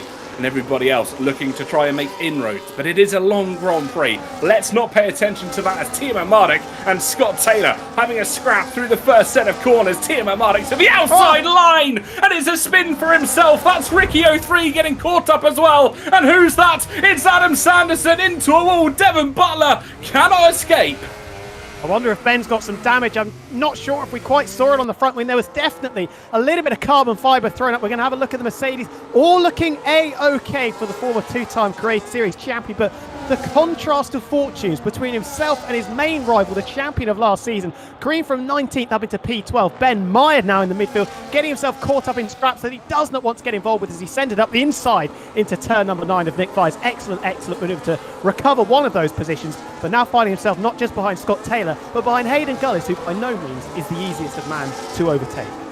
Yeah, Timo Mardik not standing on ceremony now. Maybe took that early bit of contact as a bit of a warning sign here as Lolly Nova squeezing Karim 17 to the absolute extremities of this circuit. Fastest lap passing hands across multiple of our drivers as Tom eventually sets the fastest lap that hangs at a 1:16.2 as GB gets past Gwatz in towards the first corner. The Aston Martin now find himself the second step of the podium, and the battle for the lead is starting to hot up already. Razin Chai has had the advantage that he held for the first couple laps come dwindling down, and in chase is not 1, not 2, but 3 drivers, including his teammate who's acting as a blocker.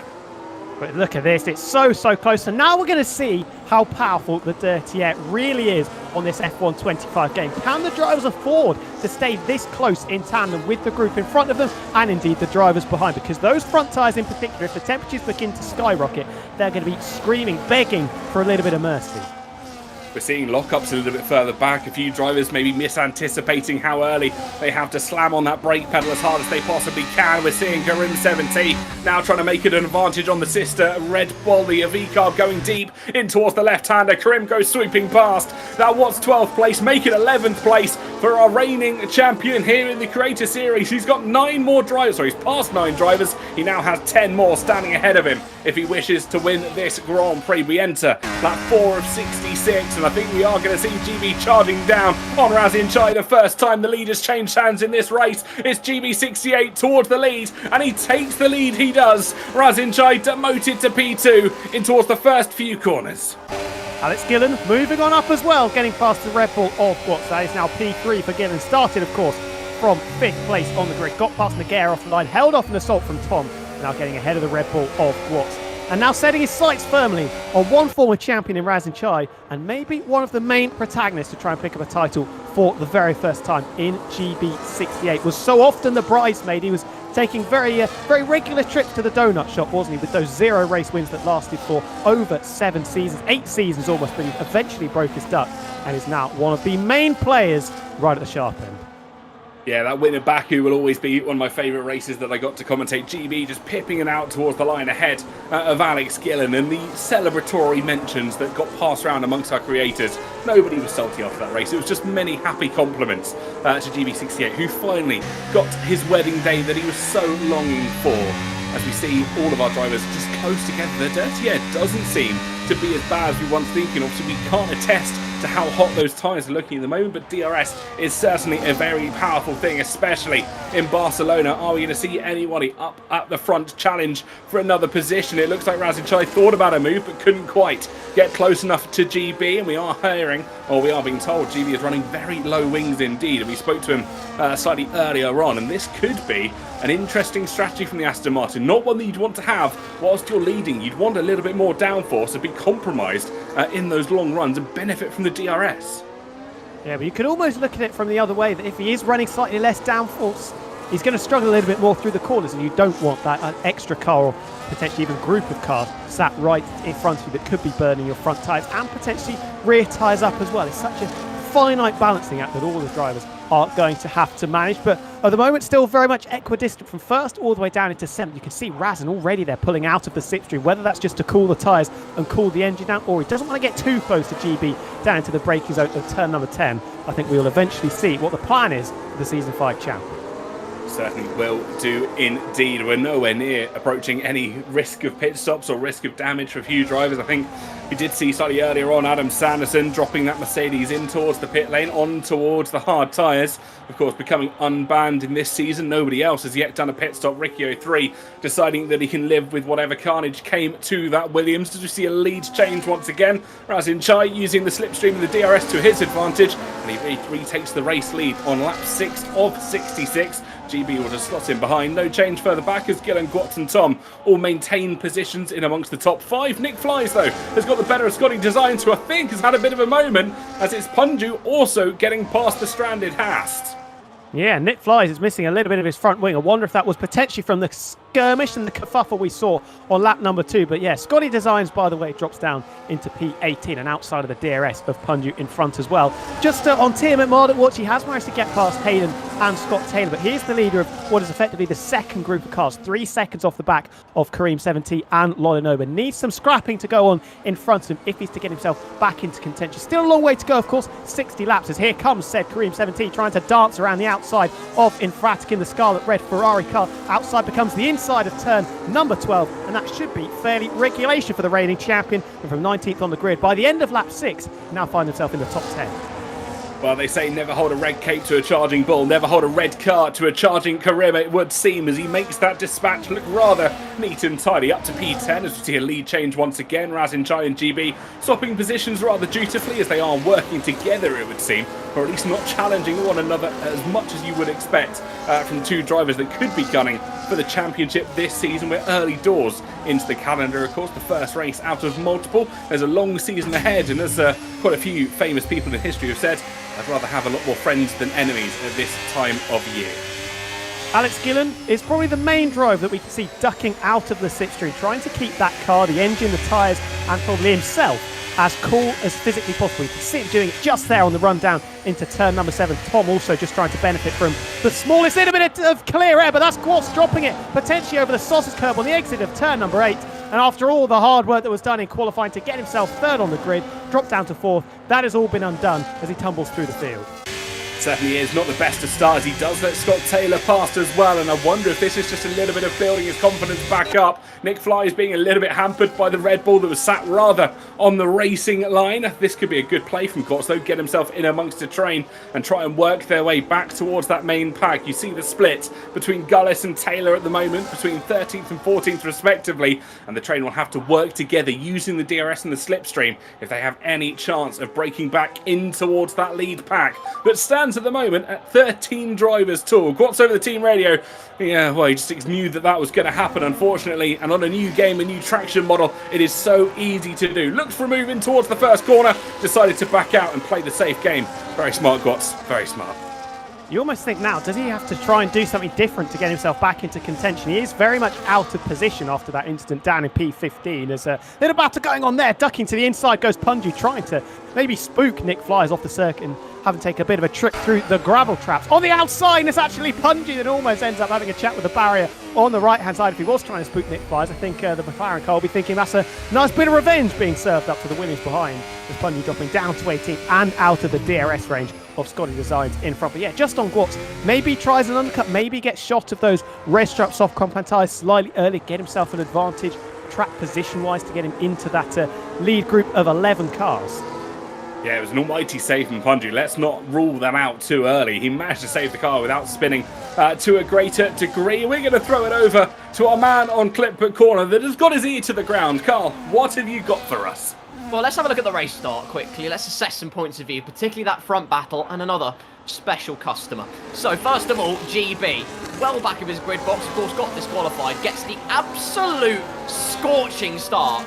Start of dreams from him. Blazes up the middle of Nogueira on those harder compound tyres and of Gwatz. However, very quickly, Gwatz has a plan because Alex Gillen also got a great start, was tucked in behind GB though. He's boxed in. GB has no choice but to cover off that particular charge, so Gwatz just dances round the outside, takes two to tango, and they tango to perfection. So Gwatz started off strong, however, as we all know, it sort of deteriorated from there. The other special customer, though, was Mr. Kareem 7T, formerly known as Formula Kareem. Got a great start on the soft tyres, immediately pulls to the inside. Both Williams cars on the medium tyres suffering as a result of that strategical attempt at supremacy. Immediately just getting his bearings, judging the situation as Nick flies on the hard tyres. Kareem will use those softer compound to dance round the outside to then cut to the inside as it turns to turn number 3. Tiamat Marduk out wide as a result of whatever happened at the start. So Kareem just goes down the inside of him, and then the seized part for Adam Sanderson as well. A charging bull met with the glint of the silver arrows, and that's all the invitation he needed for a wonderful start. The other thing though, the other part of the equation was that lap 2 incident. So, Tiamat Marduk in the slipstream of Scott Taylor in the kick Sauber, which turned into a kick in the teeth for the Australian sensation. Side by side, playing nice through turns 1 and 2. As they head through turn 3 though, there's the contact. As now the question remains, of course, as Ben has a massive snap of oversteer, obviously. Was there enough space left? Well, riding on board with Ricky, who was particularly badly caught up in that state of affairs, as you can see, Scott just drifts. Well, he stays on the curb. Whether there was enough space left, it was side pod contact that eventually sprouted into something far more sinister, and you know what's going to happen here. Ricky, with milliseconds to react, actually doesn't hit the back of Scott Taylor, which is a commendable effort from him, but locks up the rear brakes in the panic, tagged round by Adam Sanderson, and into the wall for the pair of them. So contrasting fortunes already developing, very much so, at the start of this race. The front battle leading to a bit of a DRS train, but Kareem is a man on a mission. He certainly is indeed. A tale of two stories here in Barcelona this afternoon. Good fortunes and bad fortunes often go hand in hand for quite a few drivers, and at the moment, Kareem 7T has an opportunity to try and make his way through the field. 10 cars he's dispatched already in just as many laps. And if we're on for an almighty drive here at the moment, Kareem seems to have, well, improved in pace, if that's possible, between 24 and 25. Are we going to see a Kareem domination in season exit, Tom? Well, it is certainly possible. If he does start qualifying, of course, it will be made a lot easier for him. Got to shout out Tiamat Marduk, though. He's been doing the donkey work, really. Had absolutely nobody to work with. That gap a few laps ago between himself and Lolanova was 3 seconds, but he has tried very, very hard to get back into the DRS range, and finally, those efforts have been rewarded. You can see that 8.5 tenths of a second. He is now back in this lead group of what has become 12 cars of what is a DRS train of sorts, but we're not seeing quite the level of flip-flopping as we did on 24. This is more about management, managing the tyres and the temperatures. Tiamat Marduk, everybody, is back in the game. Certainly is. I don't think you can ever discount Timo Mardik. He has an opportunity, and he will take an opportunity whenever it presents itself. All 12 cars still running nice and smooth through the field in towards the final corner. GB and Razin still working together. Gillen for once playing the patient game, which is not the Gillen we quite often see, with Tom just in behind, of course, after that early mistake from Gwatz as well, which sees him drop down all the way to P14. 10 positions lost as Chai thought about it in towards the first corner. GB slams the doors shut, and that lean green Aston Martin machine will continue to lead the race at the moment. Well, millimetrically perfect from the pair of them, wasn't it? GB and Razin dancing through turns 1 and 2 and doing very well to not get too entangled with each other. And I tell you what, look at the gap between 3rd and 4th. Could this be the first true break in the DRS train from 1st down to 12th? Tom just struggling to cling onto the coattails of the trio in front. Maybe his soft tyres starting to wane a little bit. Temperatures could also be a problem. We're hearing that Alex Gillen's engine is running particularly hot. Gillen saying that was not the lap to do it. I would probably agree, considering there was a chance they could break away from that group behind. Absolutely was. There was a moment there where Tom was over a second behind the McLaren, and that could have been the advantage the front three needed. Gillen, for once, trying to play the team game as we see all of their lights recharging battery in towards the 3rd sector. Incredible to see how close all of our drivers are. And Tom, if there was any doubt that he was going to fall out of DRS range, he's recouped that back to about 3/4 of a second and will continue to gain even more time down the start-finish straight when the DRS wing on his own Alpine will open as well. He's bringing along Noiguera Kai and everybody else to join the party as well. No lone wranglers in this party in Season 10. And you mentioned the battery. We haven't actually spoken too much about the ERS changes. They're not that sizable, but it will make a difference. Previously on F124, you could effectively recharge your entire battery over one singular lap. On 25, that is no longer possible. There is a limit to how much energy you can harvest and recharge throughout a lap, so that is going to make the added dynamic of trying to work out how much battery you need to save, when you can use the battery, just that little bit harder. For somebody like Meraki, who has a bit of a reputation for being not particularly good at saving his battery, that's just going to be something that he's going to have to try and manage, let's say, over these first few races. Kareem over the radio is saying he's a little bit stuck, and he's right tucked up underneath the rear wing of Dakar Vince, but thus far hasn't really been able to make any more of an impression than he did in the opening 3 laps. It's interesting here because Dago Vince is slowly falling out of DRS range, just manages to hold it on this occasion. We can see that time just teetering in amongst the 1 second mark. And just one thing I want to say, this is nothing to do with the race. Just the graphical changes and all the changes they made in F125. You can see the hot air coming out the back of the cars. It just looks stunning. It's nothing to do with the race. I just want to compliment the guys who designed the game because that looks fantastic. Is that a mistake for GB68? Yes, it is! Well, I think that must have been over the curbs coming through what I can only imagine was the penultimate corner. GB running second, throws it not quite all the way, but does fall down to 6, just about keeping hold of the DRS to the group in front. But Jake, former champion, can he try and challenge the Aston Martin into turn number 1? No, he cannot. But GB's got to be careful now. Those rear tyres in particular are going to be red hot with the wear that he's already got on them, having started on them and done 13 laps so far. He's going to have to, well, it's going to be like treading on eggshells, I think you could say. Well, he says he couldn't do anything about that. That says to me that's a tyre issue more than a skill issue for the Aston Martin driver. On the benefit, he's been reunited with his teammate Dakar Vince, just one car separating them in the form of the scarlet red car of Meraki, quite often well known not to play the team game, want to go and do everything for himself, and that could be a hamper to the Aston Martin team game, which you've seen so strong in seasons gone by. There's a reason why they won back-to-back Constructors' Championships. Of course, dislodged last time out with Karim being so strong in that season where it went to the home of McLaren, went to Woking, and I have no complaints about a trophy going home to Woking. I would probably agree with that. Not that there are any biases, of course, in the comms box here for round 1 of the Create Series. And now this presents a different kind of challenge for Razin, because Alex Gillen, the old Wily Fox Alex Gillen, now the driver sat just behind the race leader. Season 5 champion versus Season 2 champion, as Formula Kai is the first to bite the bullet and jump into the pits. And here we go. For the very first time this evening, Alex Gillen is now your race leader. Well, it's taken 14 laps. Alex Gillen wants to be in the lead of the race, decides that he's going to go for it as well. As we head through the 3rd corner, it's going to be a Gillen with both Alpines in the chase. The first of the lead pack pitting as well, with Formula Kai in towards the pit lane. Fresh set of tyres going on that Haas car. Comes out just ahead of Riccio 3, splitting the Williams partnership that are down now in 16th and 18th respectively. And I think Razin and Tom have an opportunity here to work well together. We quite often see some chaos when Alpines come together in real life, but I think under the maturity guidance of Razin, Chai and Tom as well, we could see results from the French-based outfit.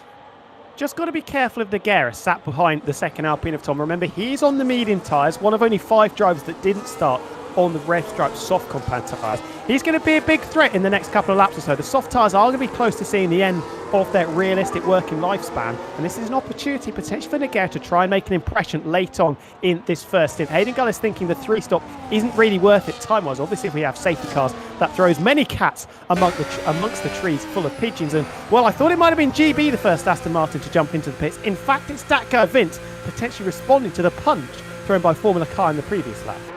I think you're absolutely right. I think Vince was actually waiting to see what GV did. It looked like a little bit of a late decision from the camp of that guy Vince. He just held for a couple of extra seconds in that pit stop, moves out successfully, and will jump down the pit lane in a couple of moments. No, it looks like he was just genuinely held for a couple of seconds.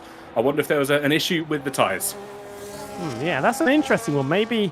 Well, I've got absolutely no answer. Maybe he wasn't able to select a gear in there. It didn't look like he had a front wing change or anything, and obviously had no penalty to serve, and that has really ruined his chances of maintaining in this lead scrap. Here come the two Hasses dueling over 14th and 15th. This Formula Car on the new tyres, getting ahead of his teammate. Scotty Designs, by the way, has had a fairly standard start to his main Creator Series career. Got Punji to deal with in P16, and then 7 seconds back to Vince. That slow stop has cost him what? I would nearly say 8 or 9, maybe even 10 seconds. Yeah, I don't quite know what happened. I'm sure we'll be able to throw it over to Carl just a little bit later to get some clarification on what happened in the Aston Martin pit. And I wonder if we're going to see some warnings or some issues raised to GB about what potentially did happen. Gillen in towards the pit lane now, our race leader coming in. And I think this could trigger a lot of other pit stops further down the line. It's going to be Infratic and Lonnie Nova in as well. Hard tyres going on to that Papaya McLaren. No troubles for Gillen in the pit stops. Gets out successfully, but behind Lolly Nova, who just dives into the box there. Yeah, it's going to be fascinating, isn't it? With the hard tyres back in play, that adds just such a much better, a much more dynamic element to the strategy, as Formula Car with that undercut is now ahead, not just of Alex Gillen, but his teammate as well in Nick Flies, with Scottish Designs following in the footsteps of that duo. Formula Car is now effectively the net race leader at this point on those brand new medium tyres. Alex Gillen going for the alternate strategy on the white stripe hards. He has Punju between himself and Infratic, who maybe have made a little bit of a strategical blunder there. He's not got anyone to work with directly in front of him. 3 seconds to the next car that is in his race, Alex Gillen. And Lolly Nova, the car behind, is on the hard. So Infratic is going to be hoping and praying that somebody comes out of the pits next lap, spat directly into his path, that is either on softs or mediums. Well, let's not forget as well, drivers that saved that extra set of tyres in qualifying, maybe wanted to look after a set, hoping that they could be in an advantage in the race, is have that completely removed after the lobby reset. So all of our drivers have an opportunity to use all the sets of softs that they've been given. Obviously, some get removed at the end of qualifying if you are new to Formula 1 as well, but they will have a pretty much fresh set of tyres all in all. Even the intermediates will be looking rather brand new. Not that we're expecting any rain in this race, but you never know. We might see a driver try and bank it on a set of inters for a lap. Big wobble there for Razin Chai coming out of turn number 2. I don't think Tom will try and take the lead away from him, but just a little bit of alarm bells ring for Razin Chai as those rear tyres start to degrade. Here is Alex Gillen, Season 2 champion. He's going to make mincemeat of Scotty Designs, by the way, pulling over to the right-hand side of the circuit and rolling out the red carpet for Alex Gillen. Now, I would imagine that Nick Flies, the teammate of Alex Gillen this season, is going to do exactly the same as the Haas tipper. Look at that, 2.5 seconds, 3 seconds now on the gap to Formula Kai. He's put himself in a great position, and as expected, Nick Flies does get out of the way. Just got to be careful that Scotty Designs doesn't find an opportunity to try and relegate that McLaren down a further spot. And interesting at the front as well, leading group of 7, all deciding to stay out on that lap, not reacting to the moves thrown by Formula Kai, Dak Evans, and then Alex Gillen as well. Absolutely. It was a smart move by Scotty Designs, let's be honest. He knew the fight wasn't with Alex Gillen, moved out the way, allowed the driver just to pass him through, because he knows his fight at the moment is with Nick Flies, is with Punju, who's just behind him. Nick Flies had a very similar mentality. It's a benefit to his teammate, who he knows, let's be honest, is probably the quicker driver on the day, at least here in Barcelona. But we have to keep an eye on Karim 7T. He stands in 6th at the moment after starting down in P19, and Tom to the inside of his teammate Razin Chai doesn't want to give up the position as easy as he would have liked. Team radio comes over from Timo Mardik. He says he's going to try and keep his distance, save tyres as well. I think we could be hearing itchings of a one-stop from the Mercedes camp. Well, that will be very, very brave. Look at this, a brace of cars, a hat-trick of cars, I think, cutting the beam. Neck and neck and neck. I think it was Scotty Designs, Loninoba, and potentially Infratic as well. Here is the Ferrari of Infratic, currently holding P13. Maybe it was Punju that he just got past on the straight. Dakar Vince has made up a decent chunk of time as well. He has just cruised up to the back of this little group of cars, so he's obviously tracking very, very nicely in the Aston Martin. And then it's Gwatz, who obviously had that mistake a few laps ago, about 10 laps ago now. P16, 6.5 seconds off the back of the Aston Martin. Down the inside, just saw it in the bottom of the screen there. Loninoba taking 11th place off the hands of Scotty Designs, who's now got Fabio to deal with also. Will the Ferrari think about a move up the inside into 7? No, he will not. That would have been unadvisable. Certainly would have been indeed. Scotty Designs now playing the catcher for Infratic, or should I say the blocker, as he does move out of the way, allows the Scarlet Ferrari towards the racing line. Beautiful stuff from Scotty Designs, by the way, just knowing the racecraft to know who his race is indeed with. As we see Punju letting past that guy Vince, of course, getting caught up slightly earlier on in the pit stop shenanigans. And we do see Karim 70 thinking about a move on Meraki further back, but does just bide his time as well. We've been told from Clipbook Carl that bench 3 laps down on fuel is quite a traditional Team Modic strategy. If you're not new here in the Creator Series, it's something that we have seen time and time again. Is that Nick Fly's going for a bit of a spin? No, he's just allowing 2 cars past on the start-finish straight. Again, racecraft to all of our drivers at the moment, being absolutely exceptional, knowing who their battles are with. And you can't quite often get this in league racing. No, absolutely lovely to see, as I think Scotty Designs is going to allow another car to file past him. Down the inside goes Dakar Vince. That was easy as you like, and up into P13, trying to recover as much time as possible after that very slow pit stop a few laps ago that left himself. He was with Formula Kai when both of them came into the pits, just 1 lap apart. He's now going to make another move up the inside of Nick Fly, so he is missing his right-hand front wing end plate. That's now a P12 for Vince. Got Fabio Infratic to potentially work with directly in front of him. But just on Team Marlins, I think he's actually going to be very, very happy as Razin Chai diving into the pits at the end of lap number 21. Anybody coming with him? Nagara and Meraki obviously on the mediums. It doesn't look like anybody else is following the Season 5 champion into the pits. But yeah, Team Marduk looking very, very comfortable, looking confident in his race pace as well. He's thinking about the long game.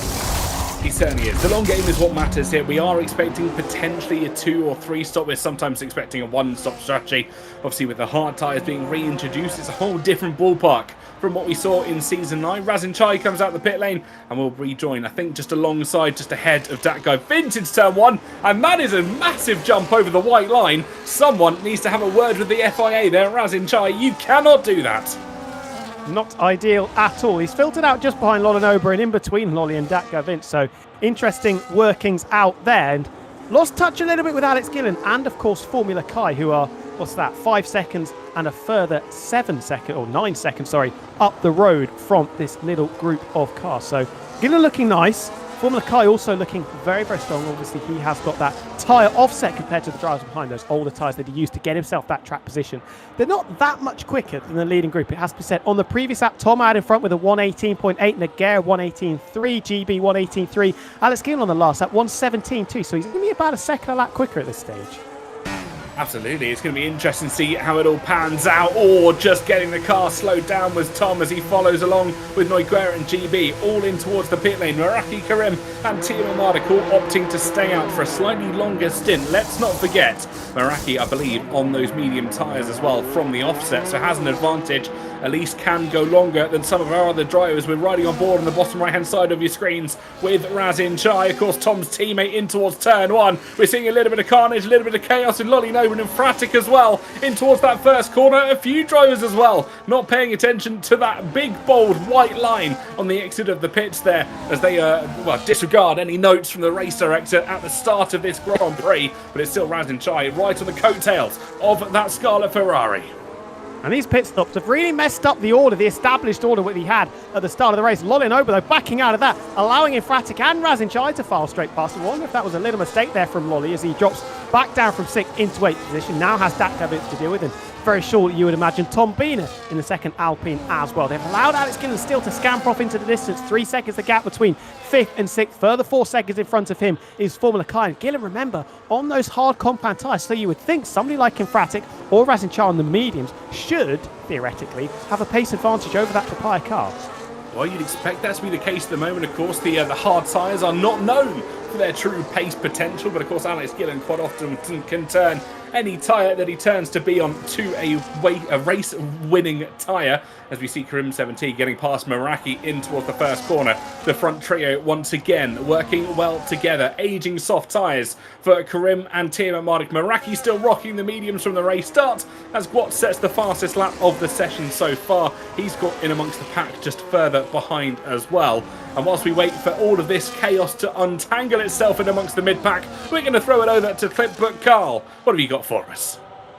A very mixed set of fortunes once again, as we are now, a third of the way through this race. Absolutely flown by. But, first of all, GB, what on earth happened to him? The answer is right in front of your very eyes. Slams his foot on the power, foot to the floor, takes the curb. Normally when you take this curb, absolutely fine. Not in this case though. Obviously the soft's waning in grip and whatnot. The tyre wear is absolutely astonishing at this particular point. As a result, completely loses the car. GB doesn't expect it whatsoever. Like he said, couldn't do anything about it whatsoever. And Aston Martin's day gets even more devastating because Vince into the pit lane has already, he's pressed the button, he's got the optimal pit stop, fine, whatever. Goes over to his graphics settings, watch the background in the meantime, because he's giving himself a competitive advantage here by turning particles off, which is a smart move. However, as we now shall learn, probably don't do it in a pit stop because the AI does him absolutely no world of favours at all. Resting in the pit box for 10 seconds. As a result, it's agony in the Aston Martin camp and a lot of recuperation to do from there. Overtakes, they've been fleeting and few and far between. Obviously, DRS has been a big element in all of this as we see the Ferrari emit plumes of smoke on the front left. But Lolinoba, behind Scotty Designs, his teammate, has just boxed onto the fresh hard tyres, his teammate on older soft tyres. It's really an illustration of just how incredibly powerful newer tyres are. Feints it to the inside, obviously his teammate not going to fight it too hard, or so you thought. Scotty Designs holds it on the outside, has of course marvellous momentum on the outside, does back out of it rather sensibly in the end. So no love lost in the Haas camp, which is, not in the Haas camp rather, it's not his teammate at all, my apologies. I'm getting mixed up because it's white cars and white cars. Stop making cars white, it confuses my little head. But the front trio still going hammer and tong. Be interesting to see when they box, maybe a potential one-stop on the cars. Thank you so much, Carl. It appears that the mean machine in the mean machine is not necessarily the best of combination for a few of our drivers. Karim 17 retakes the race lead here from Meraki. Our front trio still looking potentially for that one-stop scenario, which could see them play into the hands of a devastating safety car, which we are yet to receive here in the opening round of Season X. Apologies for those who believe in curses and jinxes. We might have just seen one for the very first time this season. But Formula Car is starting to make some inroads on the drivers in front, but of course with no avail with Alex Gillen, who is still 3.8 seconds off the back. And as you can see on the left-hand side, all of the tyres, all 20 drivers that are still running in this Grand Prix, 25 laps into 66. We're over one-third of the way through this Grand Prix. Not a penalty in sight, Tom.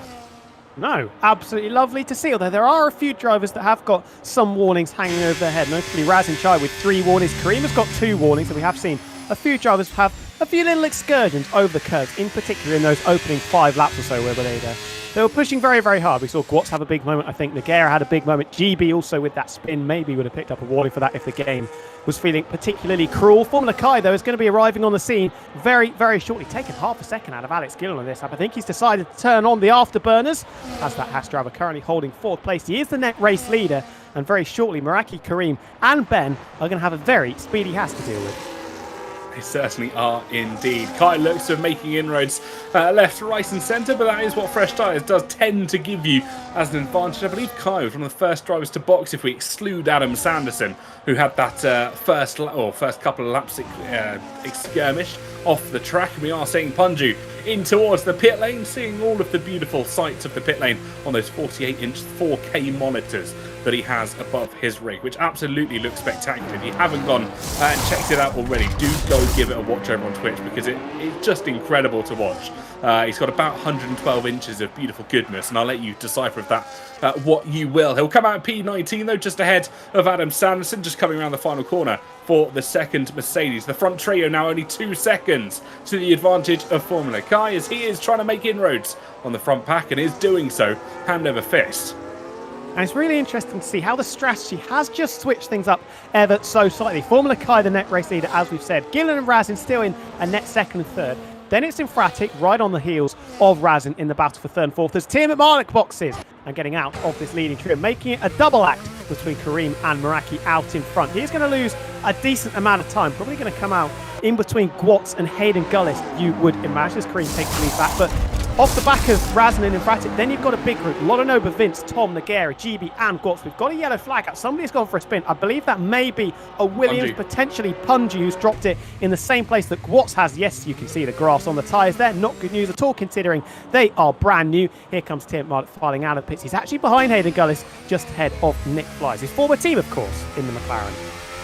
Absolutely right. That was almost a hair on, well, hand in mouth moment for Punju. Almost could have caused a safety car yellow flag again. Adam Sanderson this time has caught a spin in the third and final sector, and I think a few drivers just getting used to the handling model of this game, as we're seeing a little bit of nerves, maybe lack of confidence. And we almost saw a move that could have been replicated from what we saw happen to GB slightly earlier on. Adam Sanderson successfully making it around the 27th lap on towards lap 28 for himself. Onto lap 27 for himself, completing 26 successfully. Punju just 1.6 seconds slightly behind him, and we are approaching half race distance here. We have seen the majority of the pit stops occur. Don't forget the two-stop is still viable in F1 25, so we could see some creative interpretations of pit stop strategies, as we see Karim 70 enter in for their first stop of the afternoon. And then we'll see how he comes out, what tyres he's going to choose to be on as well. Scott Taylor on the rear of Ricky 03 as he makes his way through the third and final sector. And it will be Karim 17 coming out just behind his teammate of Gwatz, who of course at the moment is the championship leader after getting that intermediate pole position. We're going to throw it over though to Mr. McGinley, who's going to come in for a few of his thoughts. Terrifying, isn't it? Terrifying with me coming in with a couple of thoughts, but Meraki leading the way, of course, yet to stop. But what an undercut from Formula Kai. Of course, yes, you're absolutely right, TK. Kai pitted in on about lap 14, switched onto the mediums, and it's instantly got him about 4 seconds over Alex Gillen at the moment. But Gillen on those hard tyres. Amazing pace from him so far to sort of keep on that gap for Formula Kai at this moment. He's just got to make sure he tries to dispatch of Meraki, who I believe is on those medium tyres and has been since the start of the race. So let's see what Meraki does heading our way through in towards those final couple of corners. He does dive into the pits, and Formula Kai gets the lead back. We've got a bit of an incident there. Perhaps one of the Red Bulls or RBs running into a bit of trouble.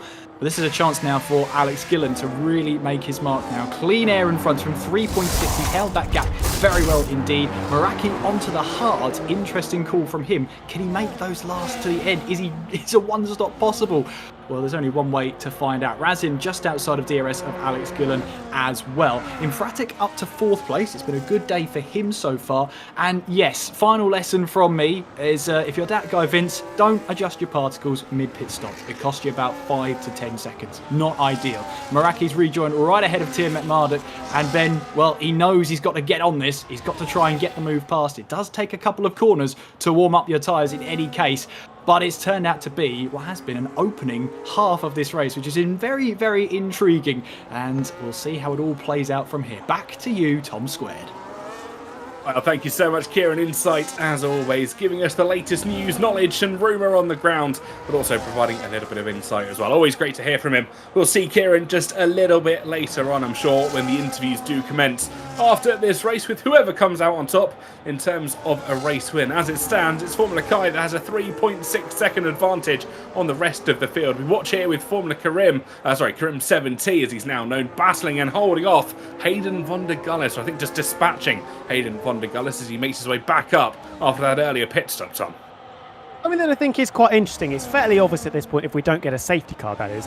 Kareem, Meraki and Ben all going for the one-stop strategy. Now the Ferrari and the Mercedes, they've both put on the hard tyres to go to the end. Jake had to start on the mediums, Ben starting on the softs, going straight to the hards. I think they are just going to trade places with the helping hand of DRS. You could just see it there, Ben up into unlucky position number 13, getting ahead of Jake. But Kareem, he's gone for the medium tyres, so he could be quite slow come the end of this race. He's going to have to manage them. We saw that Jake got them 29 laps in that first stint. Obviously going to be a little bit easier in the second half of the race once the fuel burns off. But interesting little split there between Kareem and Ben.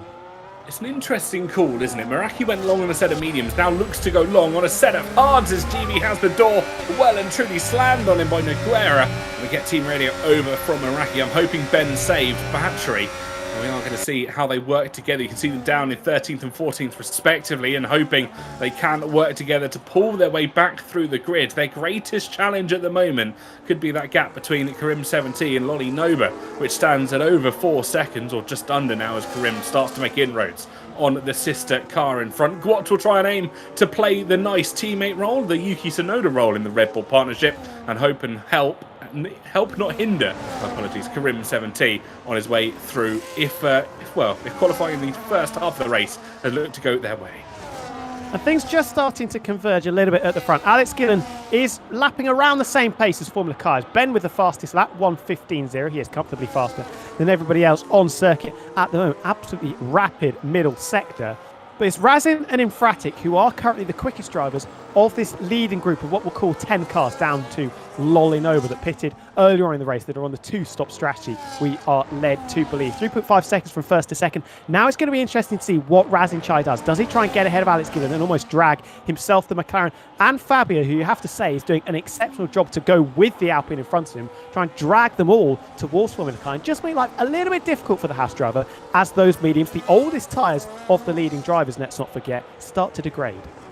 Yeah, I think we are expecting at least one more stop from Formula Kai, because I can't imagine that he's going to be able to take those mediums until the end of the race. Already done 16 laps, as Kieran alluded to slightly earlier on. He pitted around about lap 14, and to take them till the end would probably be around 50 laps on one set of mediums. It's not possibly impossible, but probably very unlikely and improbable for our leading driver at the moment. We ride aboard the GB68 in towards the first corner. He's got Noiguera and his teammate just standing in front of him, hoping to try and use them to pull their way forwards. As you can see, the Alpine outfit of Tom stands in P5, albeit with a great deficit up to that front four of the Leaders Grand Prix. Meraki gets past him and Marduk, though, as those two I think are also working together to try and close the gap. Noiguera wasn't content with 7th place for a moment. He thought about a move on that guy Vince, but this could be a moment that he reminds the Aston Martin in front that Kick Sauber is well and truly in his mirrors.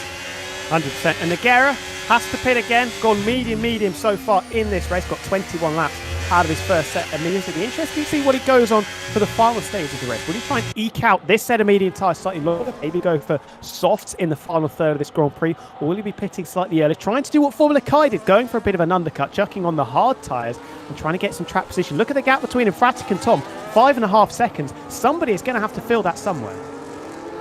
Certainly are indeed, and I think this is where the two-stop is a bit of an unknown quantity for a few of our drivers. Yes, we saw it last time out in Season 9 through Season 8 as well, where those hard tyres were indeed banned. Because when we add it to the comparison that drivers can still do a one-stop this race with those hard tyres included, nobody quite knows how well it's going to fare up. We've done trials and tribulations. We've been told by the community that the two-stop is a viable strategy from F1 25 onwards. We are yet to see how it actually pays off in a 100% race distance. Are we going to see them potentially be a viable strategy until the end of lap 66? We did see Noiguera there getting past that guy Vince in towards the first corner as well. And let's see how it all pans out here. We're going to throw it over to Clipper Carl for another time. I think he's got a double dose of mishaps for us.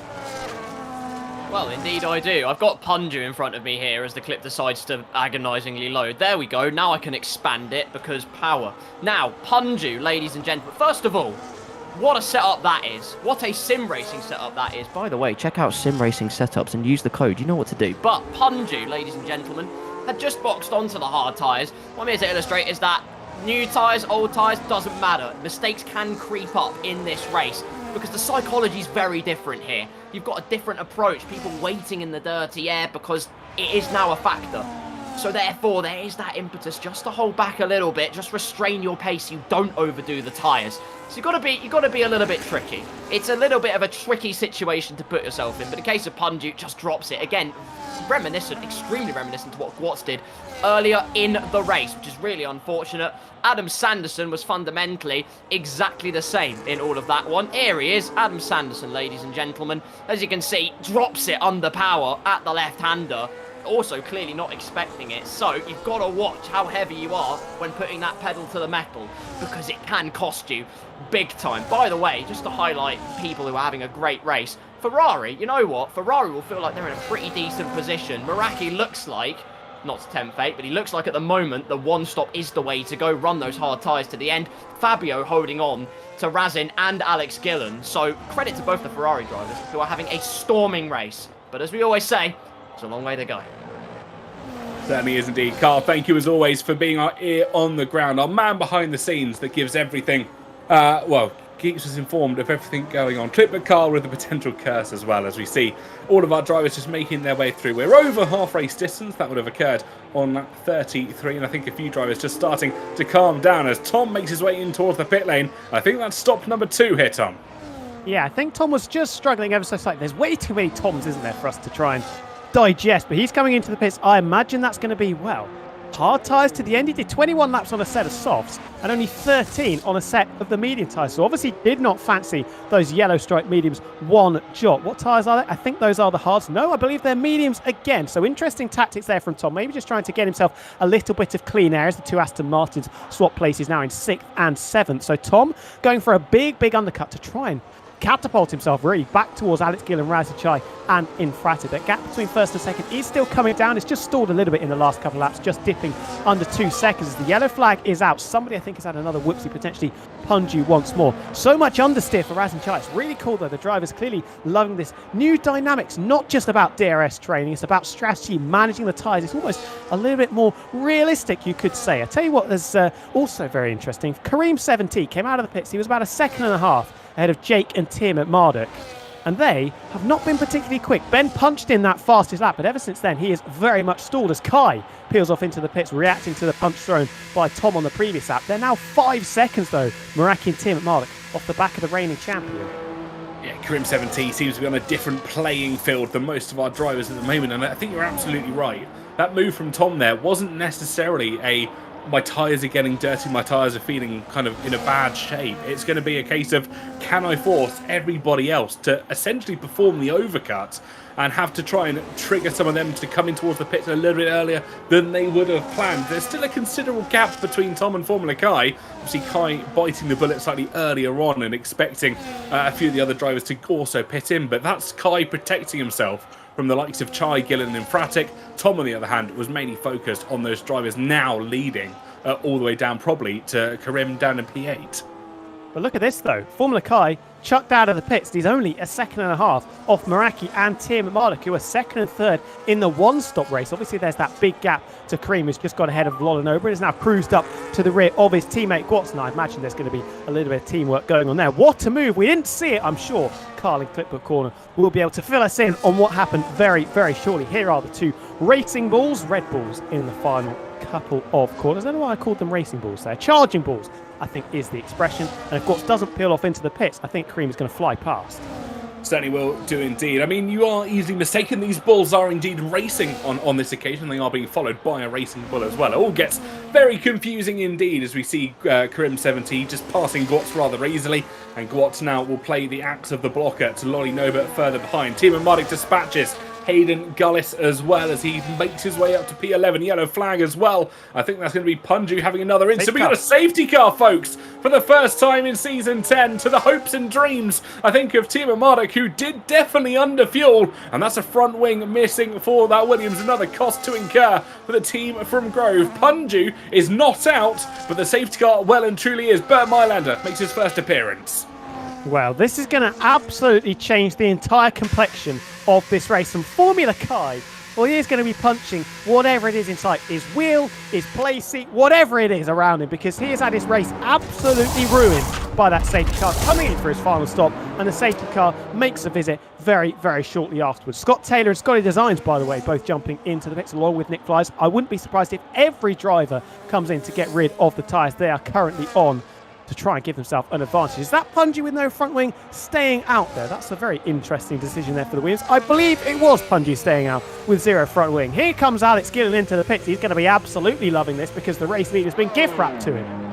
I've got two suggestions and or strategies as to why Punju stayed out here. One is to allow his teammate Ricky 03 to come into the box without being infringed by his team having to replace the front wing on that Williams. My second potential theory of why this has all happened is a prevention tactic from Punju to stop himself becoming a lapped car. So he'll do an extra lap because obviously the safety car hasn't been picked up by the race leaders yet. That gives him a little bit of extra time to get himself into the box, front wing changed, and of course rejoin, probably back in P20, but at least on the leading lap. And look at him at Marduk. The only driver, with the exception of Formula Kai and Tom, the other drivers that pitted just before the safety car came out, that have continued on those tyres. He's trying to stretch these to the end. 11 laps he's already done on this set of hard tyres. This is an interesting play by the former two-time Creator Series champ. He's got everybody around him on considerably fresher tyres. Nick flies with a penalty for speeding under the safety car.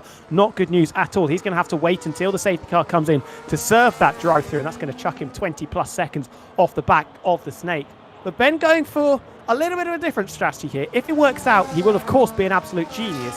If it doesn't, well, he was outside of the top 10 anyway. It looked like he didn't quite have the pace. I think he probably had to throw the dice. Carlin clip but corner. We've had some goings on in the past couple of laps. Could you fill us in, please? Indeed, I can. Let's start off with the man, the myth, the legend, Kareem 7T, the 7T part of his name, possibly adhering with the amount of overtakes he's made this race, one of which is right here. Lolin Ober. Now, he was kind of ruining this particular opportunity. He has his teammate Watts in P8 just ahead. However, Lolin Ober crept into DRS. Not exactly what Mr. Kareem 7T wanted. However, absolutely blazes the battery into Narnia. Lolly saving, darts to the inside, possibly not expecting Kareem to go all the way, but alas, absolutely he will. The charging bull locking horns with the sister team. Lolin Ober with a slight kick out as the rear brakes lock just a minute amount. That's all the imitation Kareem needs to switch back at turn 1, turn it to the outside for turn 2. And that, ladies and gentlemen, is two cars going side by side very sumptuously through turn number 3. Kareem proclaiming what a move, and it was essentially got it done in the context of his race. Of course, now with the safety car, he can just keep on carrying on with his track position. What caused the safety car, though? Ladies and gentlemen, we are back to Punju, and I did the plug before. I'm going to adhere from it for now. I'll try and restrain myself. But towards the left-hander goes Punju. All seems absolutely fine at the moment. He had one mistake on the hard tyres, being too, trigger happy on the throttle pedal. However, as you can see, Keller Surprise, it was exactly the same thing. Massive tank slapper into the wall, and that's how Punju eventually remained without a nose. So the race turns on its head now. I feel quite bad and sympathetic for Formula Kai, who with that 2-stop was actually cooking up some absolutely cutthroat strategy today. However, all of that goes out the window now. Roles reversed. He's got to do it right in the middle of the pack. Certainly does indeed. I think Formula Kai will be hoping for a little bit of saving graces coming his way in the remaining laps of this Grand Prix. 26 of them, to be precise. Of course, how many of them under safety car? That is going to be the dubious question that all of our drivers will have to answer. Tom, at the moment, you're looking at all the tyres and the strategies that our drivers are on. Who do we think had the best advantage from that safety car?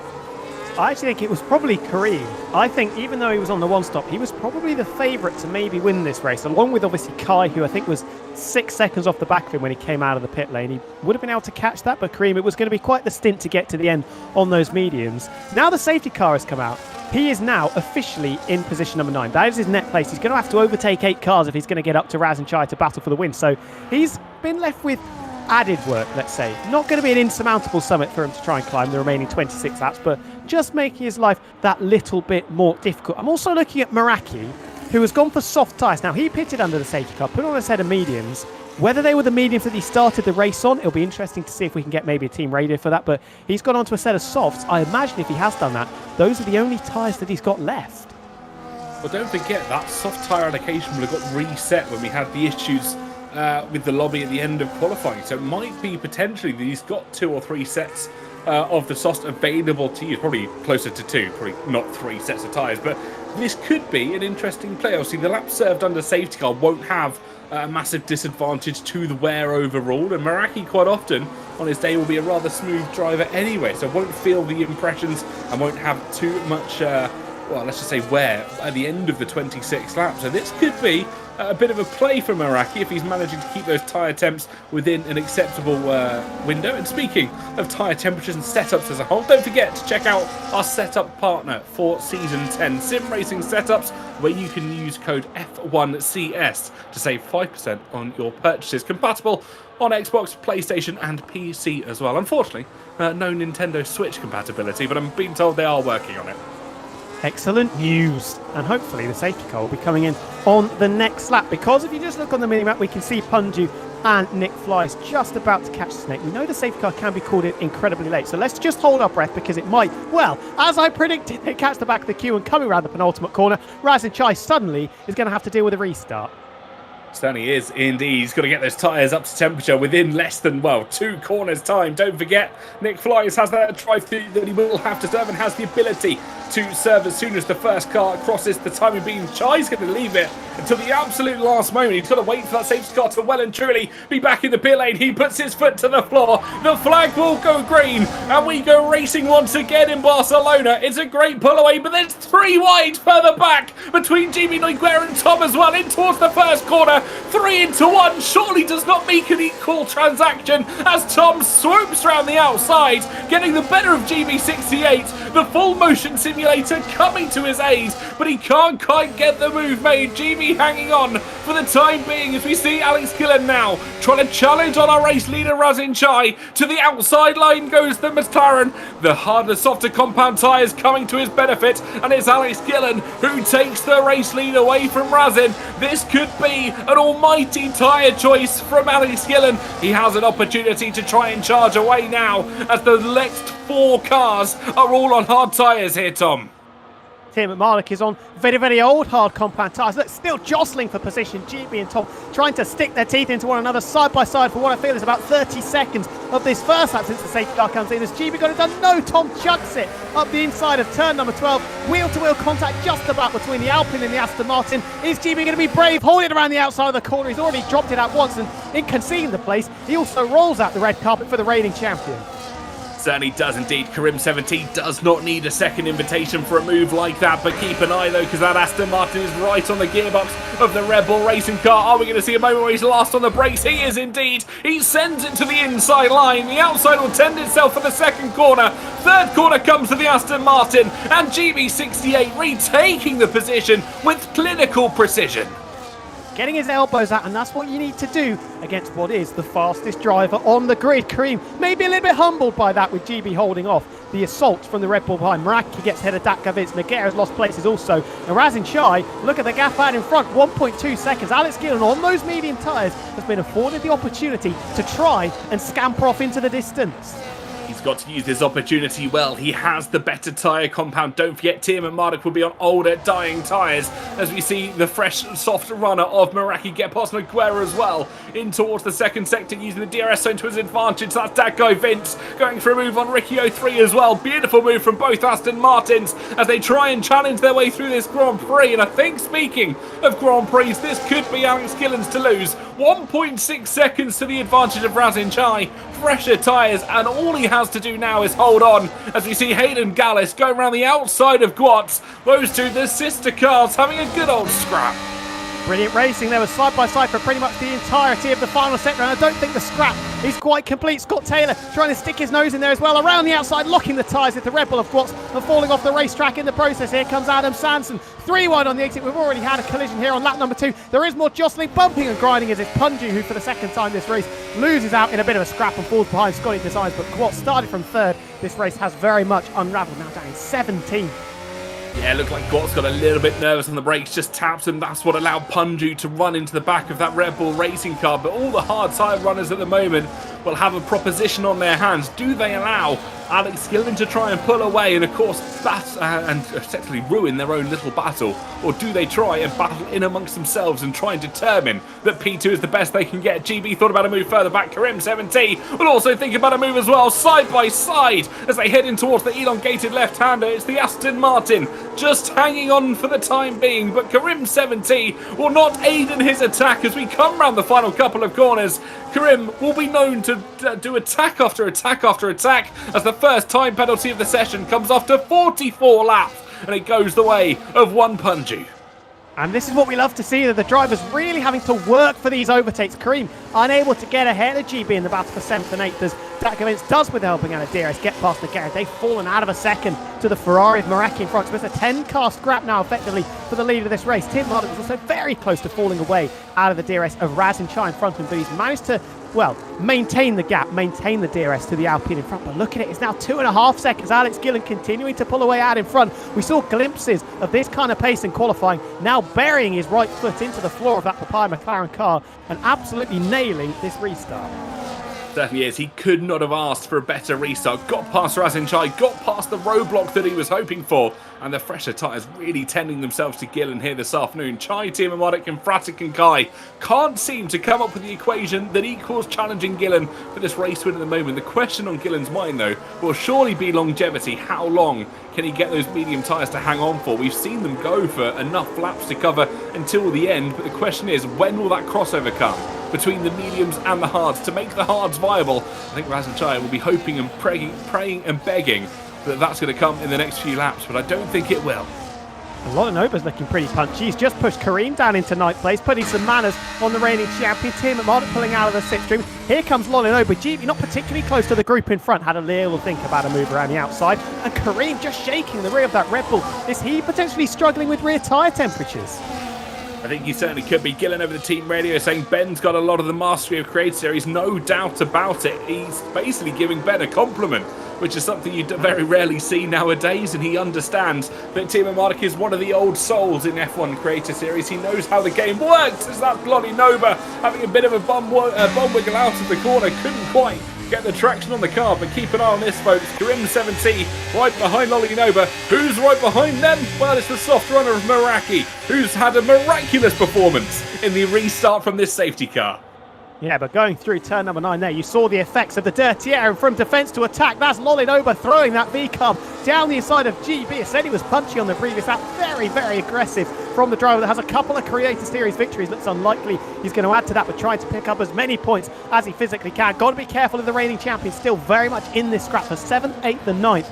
And Meraki, after that dirty air excursion, almost off the track. 0.6 per second back, but it's Lolinova this time struggling with understeer through the final corner. Neck and neck as we cut the beam start lap 46. I think Lolinova maybe just about has the straight line speed. Cream is going to have to be brave on the brakes. He is certainly brave on the brakes. Do they fall off the circuit? You can barely fit a playing car between the wheels. That's how closely they're racing through 1, 2 and 3, still side by side. Look at this, razor blades on the elbows of Lolinova as he tries to repel this assault from the reigning champion. Could Kareem finally get it done down the inside of turn number 4? That is brilliant racing, and eventually the reigning champion coming up trumps. What a move for Karim 70, side by side through not 1, not 2, but 3 corners. And that was definitely a heart-in-mouth moment for anyone who remembers 2016 and the 2 Mercedes teammates coming together at the exit of that corner. I thought we were about to see history repeat itself once again. Insight from Mr. Kieran McGinley. He was saying Karim took the softs 27 laps, so we are expecting Meraki to see these tyres till the end, but it will be squeaky bum time for puncture territory. And that's your update on the soft tyre runner who stands in P10. And look at Alex Gillen, 4 seconds now, the gap between himself and Razin. He can almost cruise at this point, look after those tyres and make sure he's got something in his back pocket come lap number 60 or so. And the other advantage is Tim McMahon has not got the pace on those older hard compound tyres. So Razin Chai realistically hasn't really got anybody of the same pace of Alex Gillen that he can work with to try and cruise back up to the rear of the runaway Papaya McLaren. Absolutely that. It doesn't look like Razin Chai is making the inroads that I think Timo Mark and Dorian Fratig want him to in the course of this opening stages. Fabio's right on the rear of Ben as we make our way through the 47th lap. Kai's kind of just sitting around doing nothing as we see the other Alpine as well in 6th place. Everybody's just in this train. They're having battles in amongst themselves. Nobody's really thinking about the bigger picture, which is letting Gillen escape, which is over 4 seconds to the McLaren's advantage now. Yeah, but got to be careful. Still a long way to go. 20 laps of this Spanish Grand Prix. We could have another safety car. Alex Gillen's tyres could fall off the cliff as well. We don't know how hard he's been pushing since the safety car came into the pits. But that 4-second gap is looking very, very nice. I think he will be a very, very happy customer if he can just try and manage it, maintain it, and who knows, maybe even extend it if Razin Chai continues to show the pace that he has. But this race, we have to forget, or we mustn't forget, sorry, will start to come back to Razin. He's on the hard tyres. There will be a point, there will be a crossover point where they are quicker than the mediums. It's just how late into the race that crossover point comes. Absolutely. I think we're going to probably see that around lap 60, and I think it's going to be an incredible end to this race. Don't change that dial, folks. Don't go anywhere. GB68 to the inside of the first corner. That will become the outside line. Can't quite hold on this occasion, but he has got Karim 17 for company. We've seen a very similar move a few laps ago on Lolly Nova. Are we going to see a late break from the Rebel? No, he's just playing the cautious game for now. I think he's going to look for a move to the inside line, though. Look at the traction that Rebel has got. Absolutely superior to the Aston Martin. Looks to the outside line. Is there going to be space left? There's gravel on the outskirts of the circuit, and again just backing off, playing the late safety car, playing the late game and waiting for the move to come to his own. Of course, as we approach in towards the last few laps of this Grand Prix, there's one more change that we need to inform you about. It has to do with safety cars as well. Obviously, we are well known for intentional safety cars being involved in all the carnage. They are going to be disallowed after, well, with 15 laps to go. But look at this, Kareem still trying to muscle his way past GB. Is there space on the outside? No is the answer. Door slam in the face of the reigning champion. I said it before, and I'm going to say it again. The driver's really having to work hard for these overtakes. This is what we want. We don't want the standard DRS passes. 15 cars in a DRS trainer. They can just swap places as easy as a car can drive down the motorway at 65 miles an hour in the inside lane. They're going to have to work really, really hard, muscle, battle their way through the slower traffic. And I, for one, I'm all for what we've been seeing so far. Absolutely right. It's looking like a spicy start, well, a spicy finish to this race. Of course, that intentional DNS becoming banned from lap 51. We're very quickly approaching that, so unless someone makes a genuine mistake, we are very unlikely to see a safety car at the end of the Grand Prix. Promotes better racing and, of course, allows those two-stop strategies to become incredibly more viable in the course of these longer races. We hope that as we go through the course of the season, we see better racing as a result of it, and potentially some unique 2 and or 3 stop strategies. We heard Hayden Gullis discussing it slightly earlier on with his own Twitch chat or YouTube chat, and just discussing that 3 stop might not be a viable option for the Spanish Grand Prix.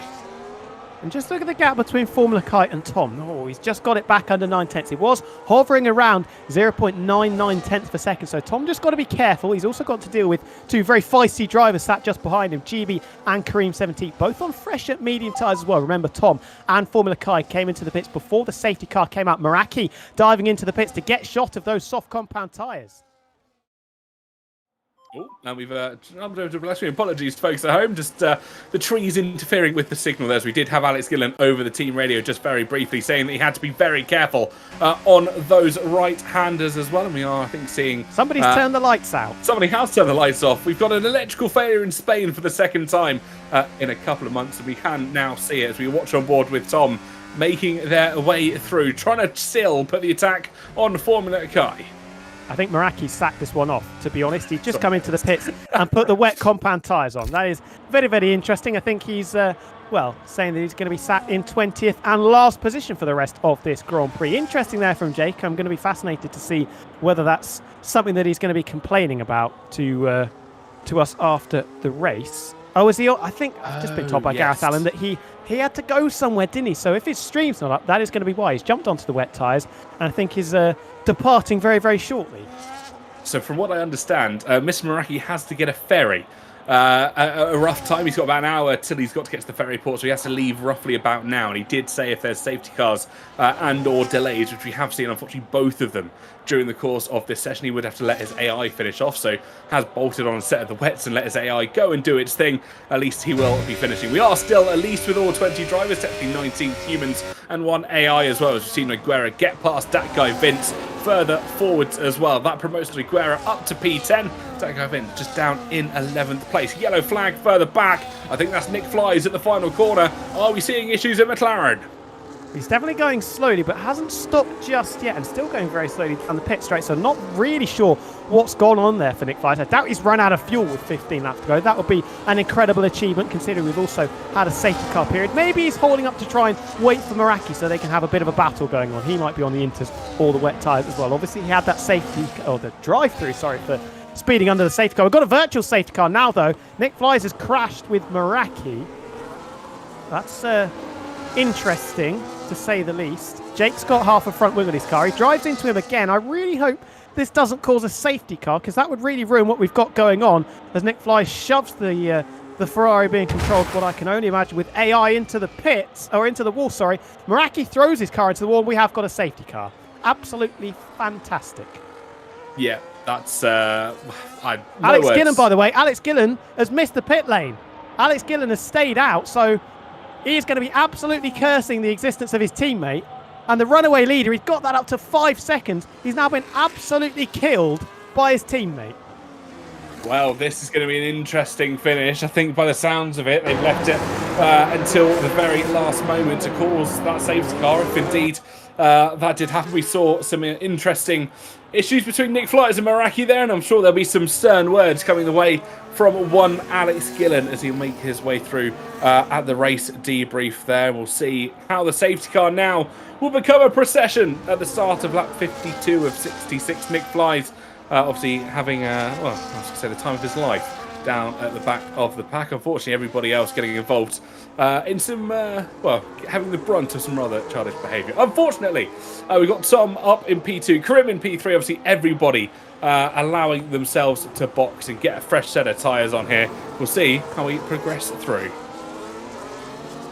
Yes, so safety car graphic hasn't come up. There it is, the safety car graphic has come up, not a virtual safety car. Drivers did stay out though. The top 4 electing to keep going on the tyres they were on. Alex Gillen obviously confident that he can continue on the set that he's on because, well, I don't know why I'm saying that, because we just saw that he missed the pit lane. So ignore everything I've said in the last 20 seconds or so. But Tom, Kareem and Ricky 03 all had the opportunity to come into the pits, elected not to. Tom would have most likely been held behind Raz and Chai, who was a couple of places further up. So he obviously doesn't want to lose that track position. We've seen that it is quite hard to overtake. Got to work for that overtake very, very strongly. But yeah, this has completely changed the dynamic of the race. I mean, you could probably tell in the comms box we're not particularly enamoured by what we've seen. But, you know, the show goes on. Alex Gillen's going to have to work a lot harder than he was probably envisaging he would have to. And he's going to be doubly annoyed that it was his teammate that caused this situation. I think you're absolutely right, and I'm curious to see what words potentially Gillen could be sharing. I don't think many of them may be available for a public broadcast, at least one that we like to present ourselves to a PG-13 audience. But we'll see how it progresses through. The safety car's out for the second time this afternoon, and we have lost one car now. We were running with a full 20. We now are down to 19 as we have Meraki raid in as well. Obviously, the wet tyres, let's just say, not causing the best of issues with himself, or not being the best runner that he could have hoped for as well. But it shuffled the grid, let's put it that way. As we see Ricky 03 up in P3, Karim's in P4, Razin Chai in P5 at the moment. Team radio from Alex Gillen, as we see probably a lot more expletives than we can share on a broadcast. Absolutely, absolutely. Carl in Clipbook Corner. We had some great racing before that safety car ruined the action we were seeing. Can you take us through it? Well, indeed. Let's take you through it, because the safety car was one thing. I won't share it yet because it might muddy some waters a little bit. But we are positively aligning. So let's have a look, firstly, at the restart of that first safety car. On board with Tom. Firstly, what a view that is. Secondly, what a sim racing setup that is. Which you can use by using !SRS and use the code. You know what to do. But Tom, with the restart, absolutely blasting the battery. TK, you were saying 3 into 1 doesn't go. Well, think again. They just about managed to sort themselves out as GB gets an incredible run on Formula Kai. Looks to the outside. Tom dives down the inside of Nagera.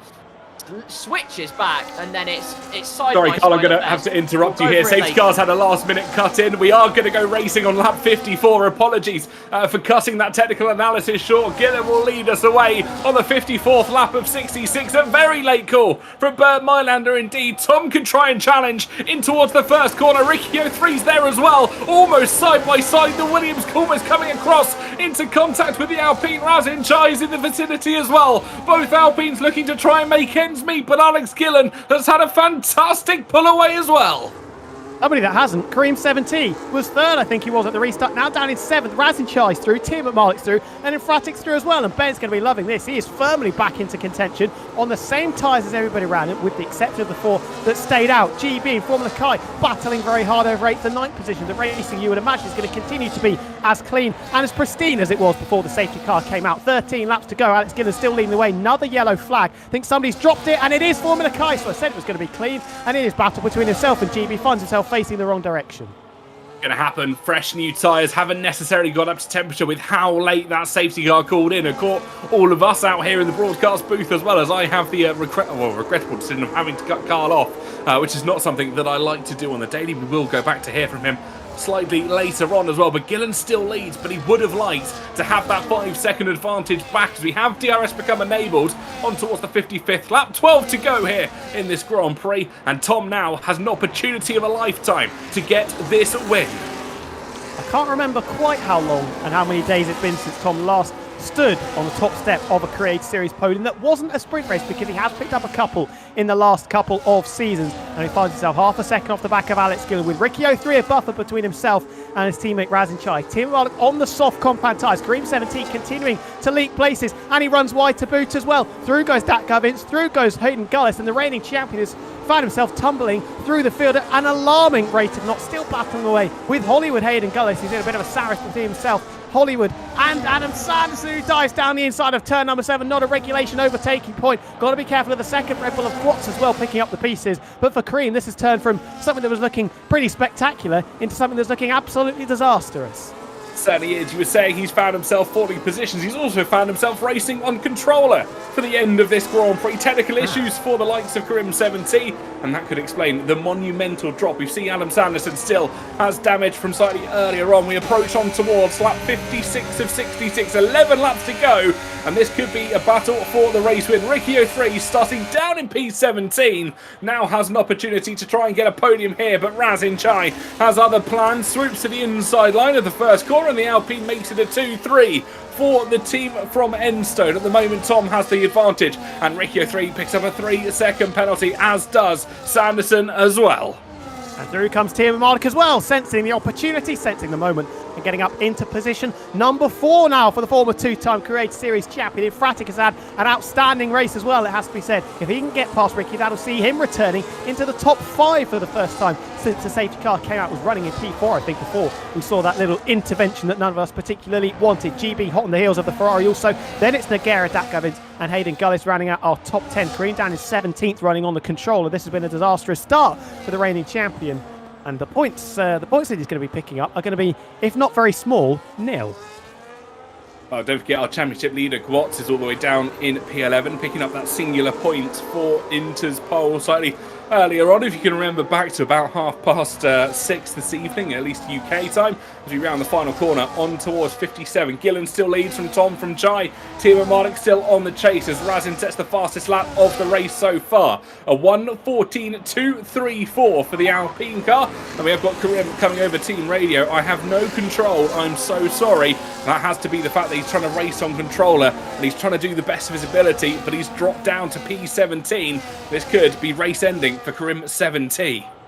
Yeah, just checking up on that. Scotty Designs, by the way, has just got through. Here comes Infratic down the inside of Ricky 03 into turn number 4. The Williams going to try and fight it out on the outside. Can he hold off this attack from the Scarlet Ferrari car? Has he rolled out the red carpet for the Portuguese man in the Ferrari? Still battling, still side by side, I think, just in the background. You've got to be careful of GB, who's got Nogueira to deal with down the inside to turn number 7. And it is 5th place for Infratic. It's interesting what he's doing here. He doesn't look like the quickest car through the corners, and I wonder if Ricky, GB, Nogueira are all putting a lot of pressure on the Portuguese man as he makes his way through the second sector, but this is just allowing that front quartet to try and pull away, and I wonder who's going to come out trumps in amongst them. We're being told Tom is potentially saving battery, and this could be the play to go for a late charge. Tyres could be the benefit and the disillusion between all of our drivers here. Tim and Mod, of course, went for a slightly gambling strategy, 3 laps down on fuel. Those 2 safety cars have really helped him in the due course, but in towards turn 1, lap 58 of 66. We've got 9 to go, folks. Hold on to your hats. GB filing past Ricky 03 as well. Obviously, has that 3-second penalty looming over his head. He's going to start to leak places in Fratic. 2 seconds back now. Great. He is vulnerable. Unbelievable. Not very happy at all. Got the Aston Martin, like we said, to deal with. Alex Gillen and Tom are in the same boat. It's HMS undesirable, I think is the best way to put it, because you've got Razin on those fresher mediums and Tim Malik on the fresher softs. They're going to be at the quite the disadvantage come the end of this race. And Ben looking to get a move on here. He's managed to get a foothold in this battle between himself and Razin. Opportunistic from the 2-time champion. Razin runs over the sausage curb.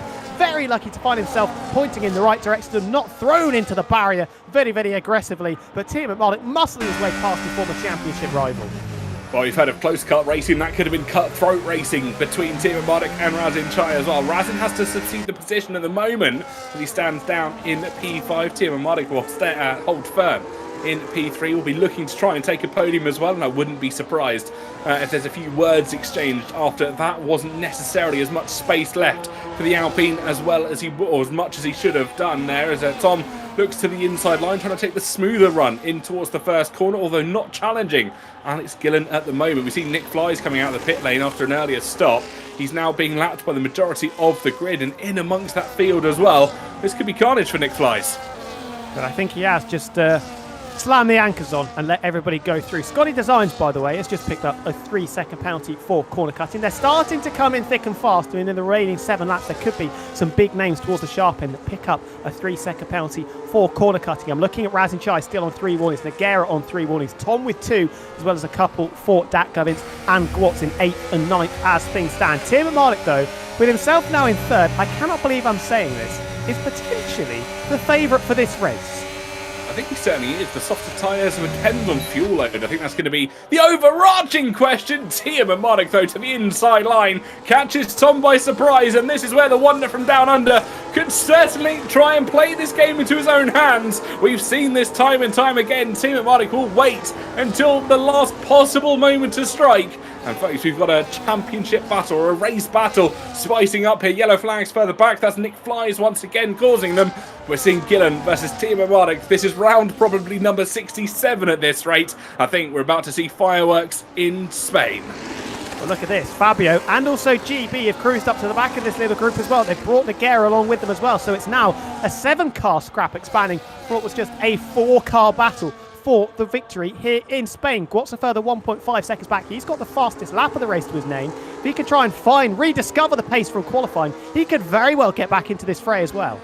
Certainly could do indeed. We're approaching 6.5 laps to go in the Grand Prix. It's still the front quartet that is basically dominating everything, and Fratik's managed to pull everybody else in amongst it as well, so that leaves the top 7 now battling it out for not only podiums but race wins as well. And if you've seen anything in Creator Series races gone past, it can change at the drop of a hat in a split of a second, and we could potentially see even Nogueira up there for a race win at the end of the 66th lap. So folks, do not go anywhere, because this, if anything, will be a fantastic race end here, and we'll see how it's going to progress. Gillen still leads though from Timo Mardik, from Tom, from Razin Chai. The double Alpine outfit could be looking rather beneficial at the moment as Crim 17 continues to have issues on controller further back.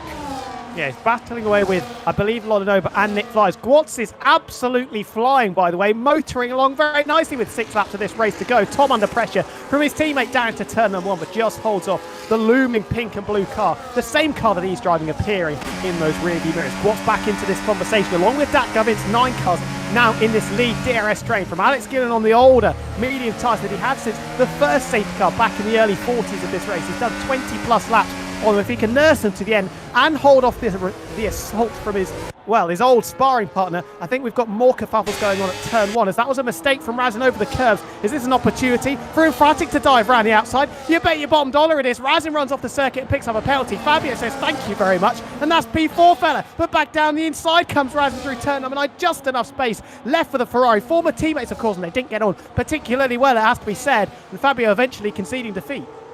Certainly is the moment. Razin Chai with that penalty battling, and now has the role of blocker. We've seen this time and time again, especially in amongst teammates. I think Razin knows what he's got to do. Essentially his task for the next 5 laps is hold up every driver behind him, make sure that Tom will not be put under any pressure. This is where the team game comes into factor in the F1 Creator Series. Razin Chai can stay within DRS, burn some battery as well, try and prevent Fabio from going from move to the inside line. Looks for it, does the Scarlet Ferrari in towards turn 1 and 2 for Razin Chai. Has the inside line for the second corner. Through turn 3 they will go. Fabio riding the curb as much as he possibly can, does so successfully, but this could allow Razin Chai for a bit of a comeback in towards the second sector. It's still incredibly close in amongst all our field.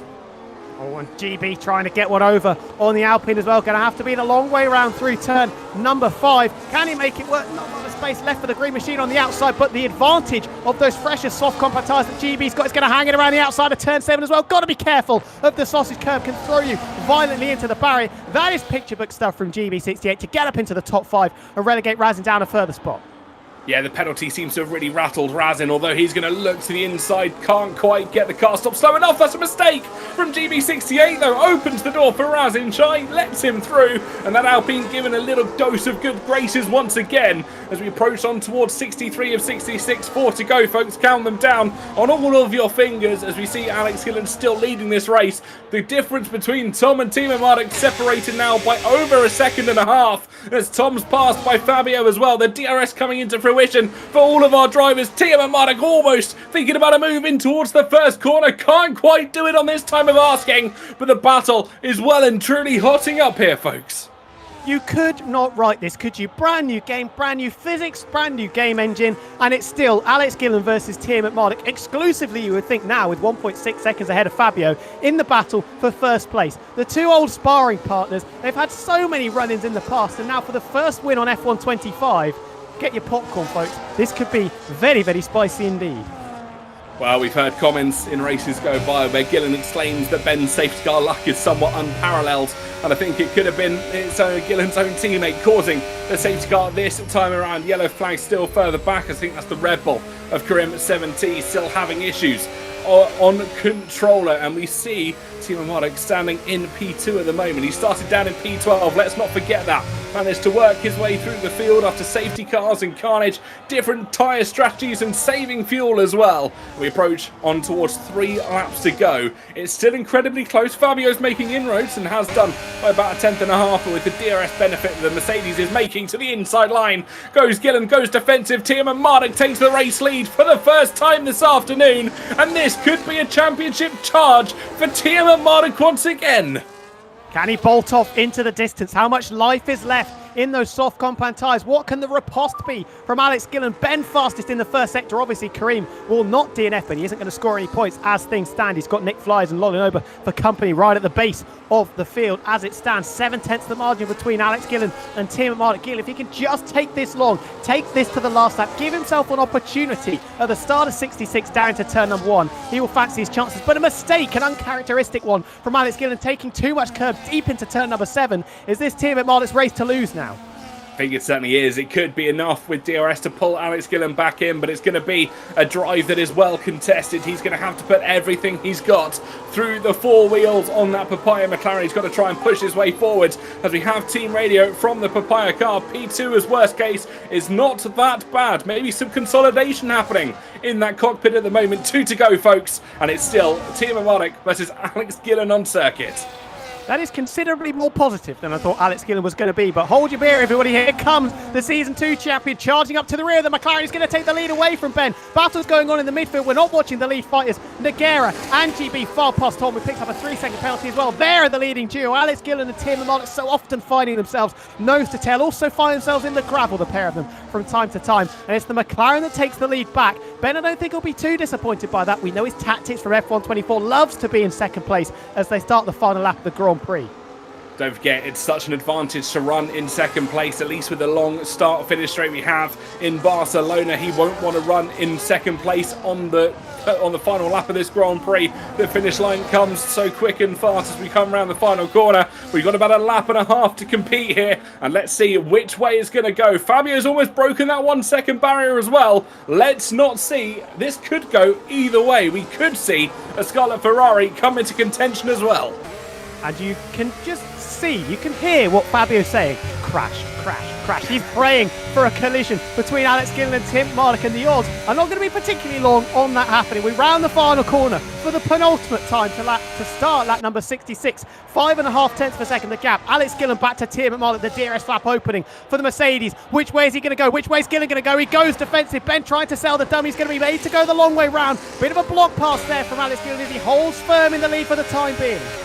It's a singular move, one to defend, one back to the racing line. It's fair game from the Papaya McLaren that leads at the moment. Timo Marduk will be trying everything in his power, though, to try and get past. He won't want to do it in the corners. He'll want to do it in that long straight in towards the third and final sector. But he's got Fabio for company right on the rear of his Mercedes. It's going to be incredibly close, and they've got lapped traffic as well. Slightly further ahead, the likes of Lolly Nova and Nick Flies as well. Dago Vince popping out Tom further back, but the battle for the lead is still on as we round the corner, crest the top of the hill. Alex Gillen will be burning everything he's possibly got in towards the third and final sector. Timo Modok left powerless. He can't quite get it done, even with the DRS advantage. I think this could go the way of Alex Gillen at the moment, unless we're going to see an almighty send in towards the final corner. Gillen can't quite get it. He had the advantage. The safety car almost ruined it. But for the first race in Season 10, Alex Gillen will win the Spanish Grand Prix.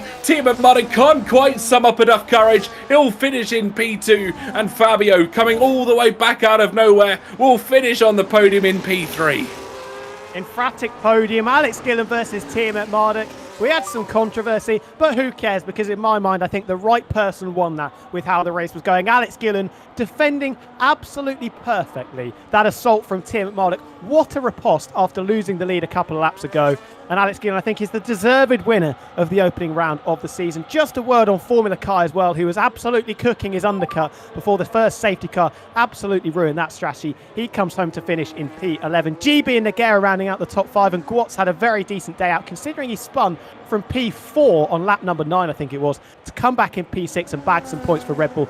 That is going to be very, very crucial, because they are Constructors' Championship contenders. That is, of course, if Kareem 70, the reigning champion, can get that wheel of his sorted.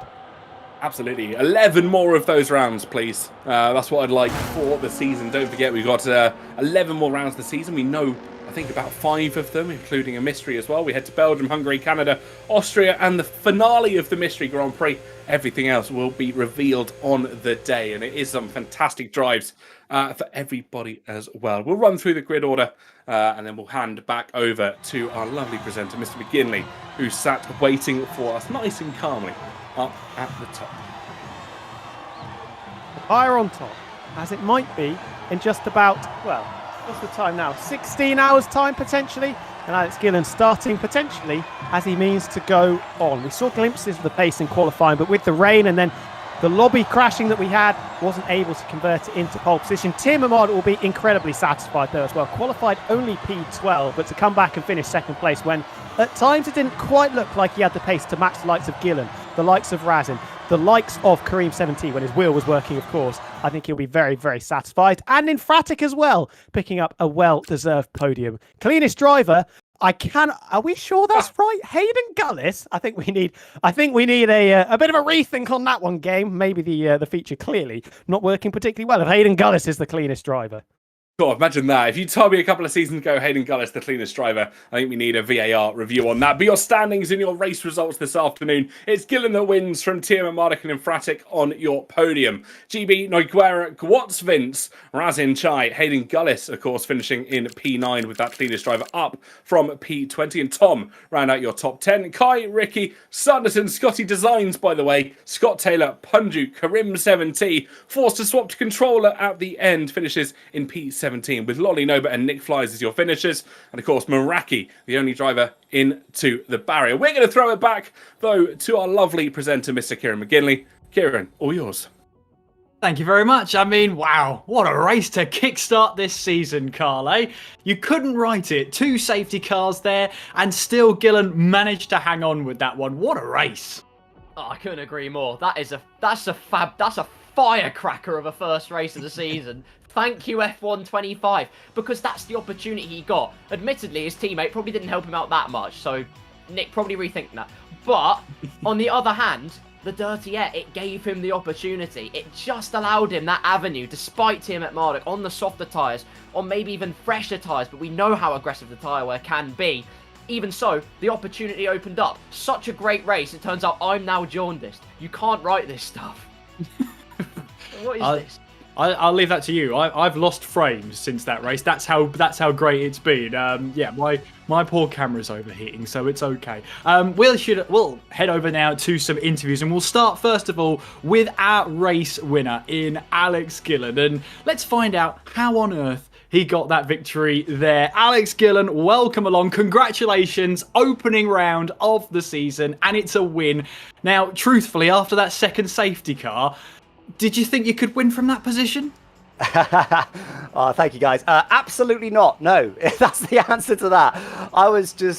I spent those last 15 laps plotting my demise, basically, going, all right, well, I need these guys to hold on, otherwise it's GG's. If Razin gets through, it's GG's. Oh, Ben's got through, it's GG's. Oh, Ben's going to get me, yeah, he's got me, okay, it's GG's. I just basically spent the last 15 laps saying that. So I don't know how that just happened.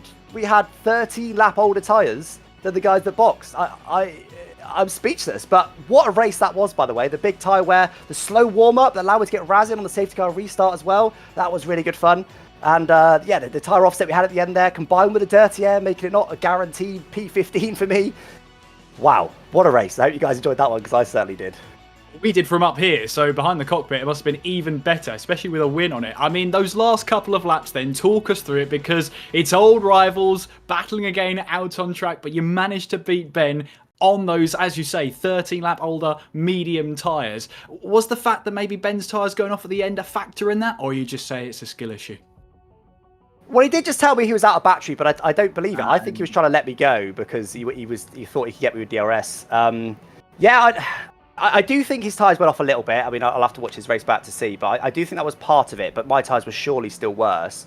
I just think he let me go and shouldn't have done, thinking he could get me back and didn't quite. And I got to say, have I finally learnt my lesson? Have I finally learnt how to race Ben? Because I was incredibly tempted when he got me to go for it back up the inside. I was right there. I was just behind, up the inside. I think old me would have gone for that, but I was like, that's going to end in disaster. Let's just wait.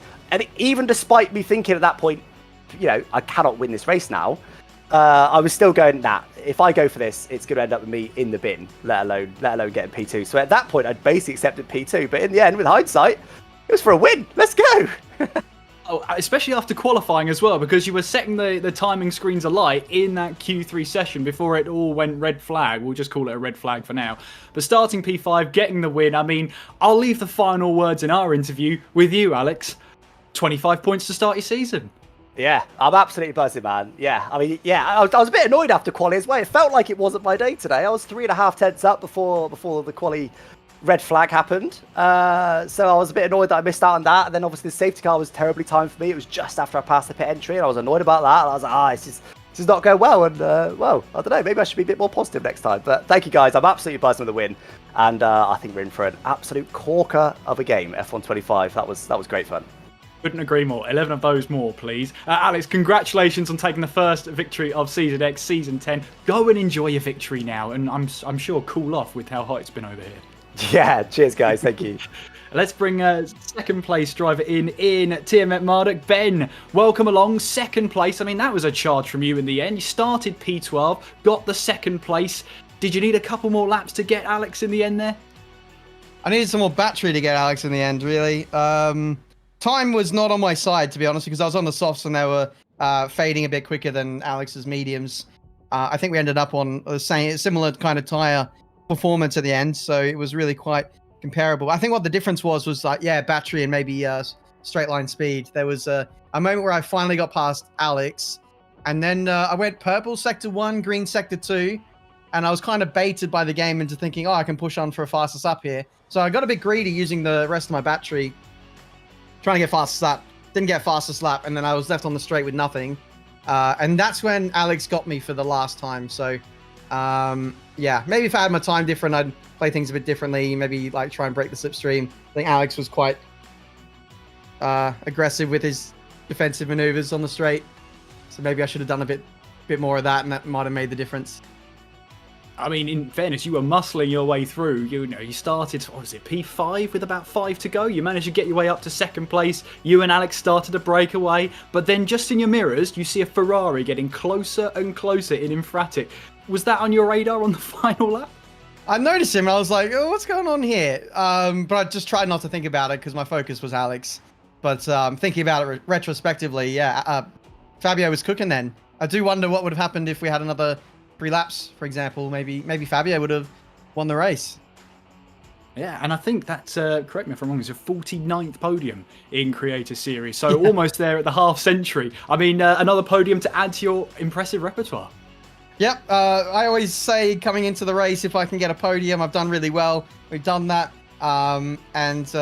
Yeah, for the first race of a new game, look, I could have ended up anywhere in this race. I was didn't start off well with qualifying, considering how the day started. An early incident, no track position, stayed out bravely under a safety car, and got the track position, and fought our way up to P2. I can't complain. Oh, absolutely. And we look forward to seeing how it goes for the rest of the season. But for now, it's 18 points to your championship standings. Go and enjoy the rest of your evening, Ben, and enjoy that podium. I think you'll find it's 20, actually. Oh, I'm Thank you. sorry. Sorry about that. Sorry. See you guys next week. Take care, Ben. And I will see what we can do from here. And let's drag Infratic into there. Our podium is complete with that. Let's drag him in. Fabio, welcome along. A podium there. Oh, you just needed a couple more laps to challenge for the win, surely. Honestly, I was not even thinking about the win. Let's not aim to the sky. Let's stay with our feet here on earth, on the ground, and a P3 is already a very good result. And I'm still speechless. I don't know what to say. I don't know what happened. I'm in shock. I mean, from P10 on the grid as well. That's quite an achievement there. I mean, what was the difference in those final couple of laps? It just seems like this race had a bit of everything. You know, 2 safety cars, you know, just to keep you on your toes. 2 late calls in of safety car, which I assume is not going to help with tyres and brake warming. But in the end, that looked like a lot of fun out there. Yeah, I was actually mad with the first safety car because I pretty much had the top 4 guaranteed because the rest of the train, they were like 6 seconds behind us. So I was like, okay, this race is, you know, I'm going to have a good result. Then a safety car came and I got a little bit scared because, you know, I know how the drivers here are. They're very aggressive. They try to go for gaps that don't exist, but it ended up being me going for gaps that didn't exist. I feel like we flipped. F125 is my game, officially. You heard it here first. You heard it here first from Fabio. The F125 is his game. I mean, around about lap 61 or so, you had that battle with Razin. I mean, talk us through it from that point of view, because in the end, that helped you get onto the podium today. So I was not going to try to do anything to Razin because I knew he had the same tires as me. And he had Tom ahead of him. So I was going to wait until Razin gets Tom, and then I will follow him through. But then Razin had a moment, and I had to try and get him immediately. Because I knew that if I didn't get Razin right then and there, I wouldn't be able to get him anymore. So when I got past him, I knew that I would have eventually got Tom, and that's exactly what happened. And that helped you get to that podium. I know you weren't thinking about it, but we were looking at the lap times there. You were quicker than the both of them there by 0.3 of a second, faster than Ben on that fast lap. So yeah, maybe you just needed that couple more laps to get yourself in there. But I mean, talk us through that, because it's a podium for the first race of the season. You sound happy with that. Very happy with it. So how does that set up for the rest of the 11 races this season? And how has F125 been for you? I know you said it's your game, but talk us through it. I feel like it's my game. I'm comfortable with it. It suits me, and hopefully we're going to be talking more often. Hopefully. Well, let's make it a date, shall we, Fabio? Let's make it a date. We will. Next week. Same time? Sounds about right. Sounds good to me. We don't know where we're going, but that's part of the mystery. Fabio, thank you so much for the chat. Enjoy your podium. Congratulations. Thank you. Bye-bye. Thank you very much. And do we have time? I think he's just left. He's just gone. So Hayden was waiting around. He didn't want to wait any longer.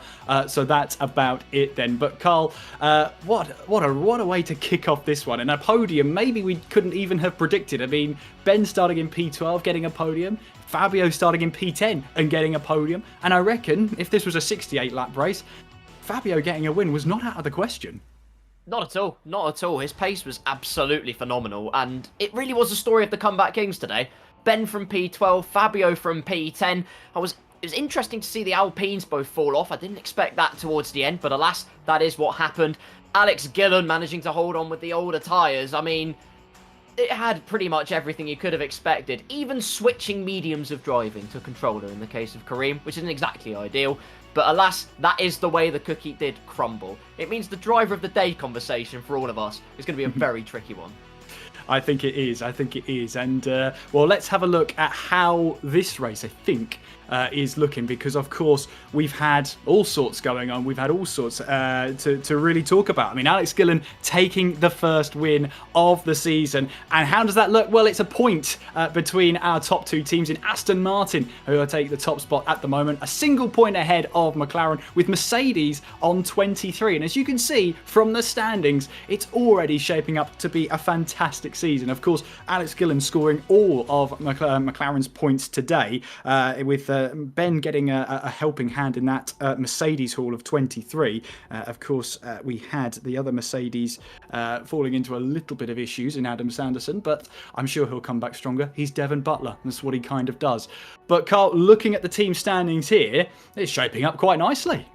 It is, absolutely. I highlighted Aston Martin earlier. They kept the same lineup. I guarantee that they'll remain consistent throughout the season. McLaren, of course, with Alex Gillen, if he keeps up the run of form he's started off the season with, then what season they're going to be having? Of course, trying to go for consecutive Constructors' crowns. So all to play for. Mercedes, Ferrari and Co. not far behind. Of course, very early days. But if that was just race one, then the rest of the season is going to be a sensational spectacle. Hayden Gullis is already boasting about the fact that he got voted cleanest driver.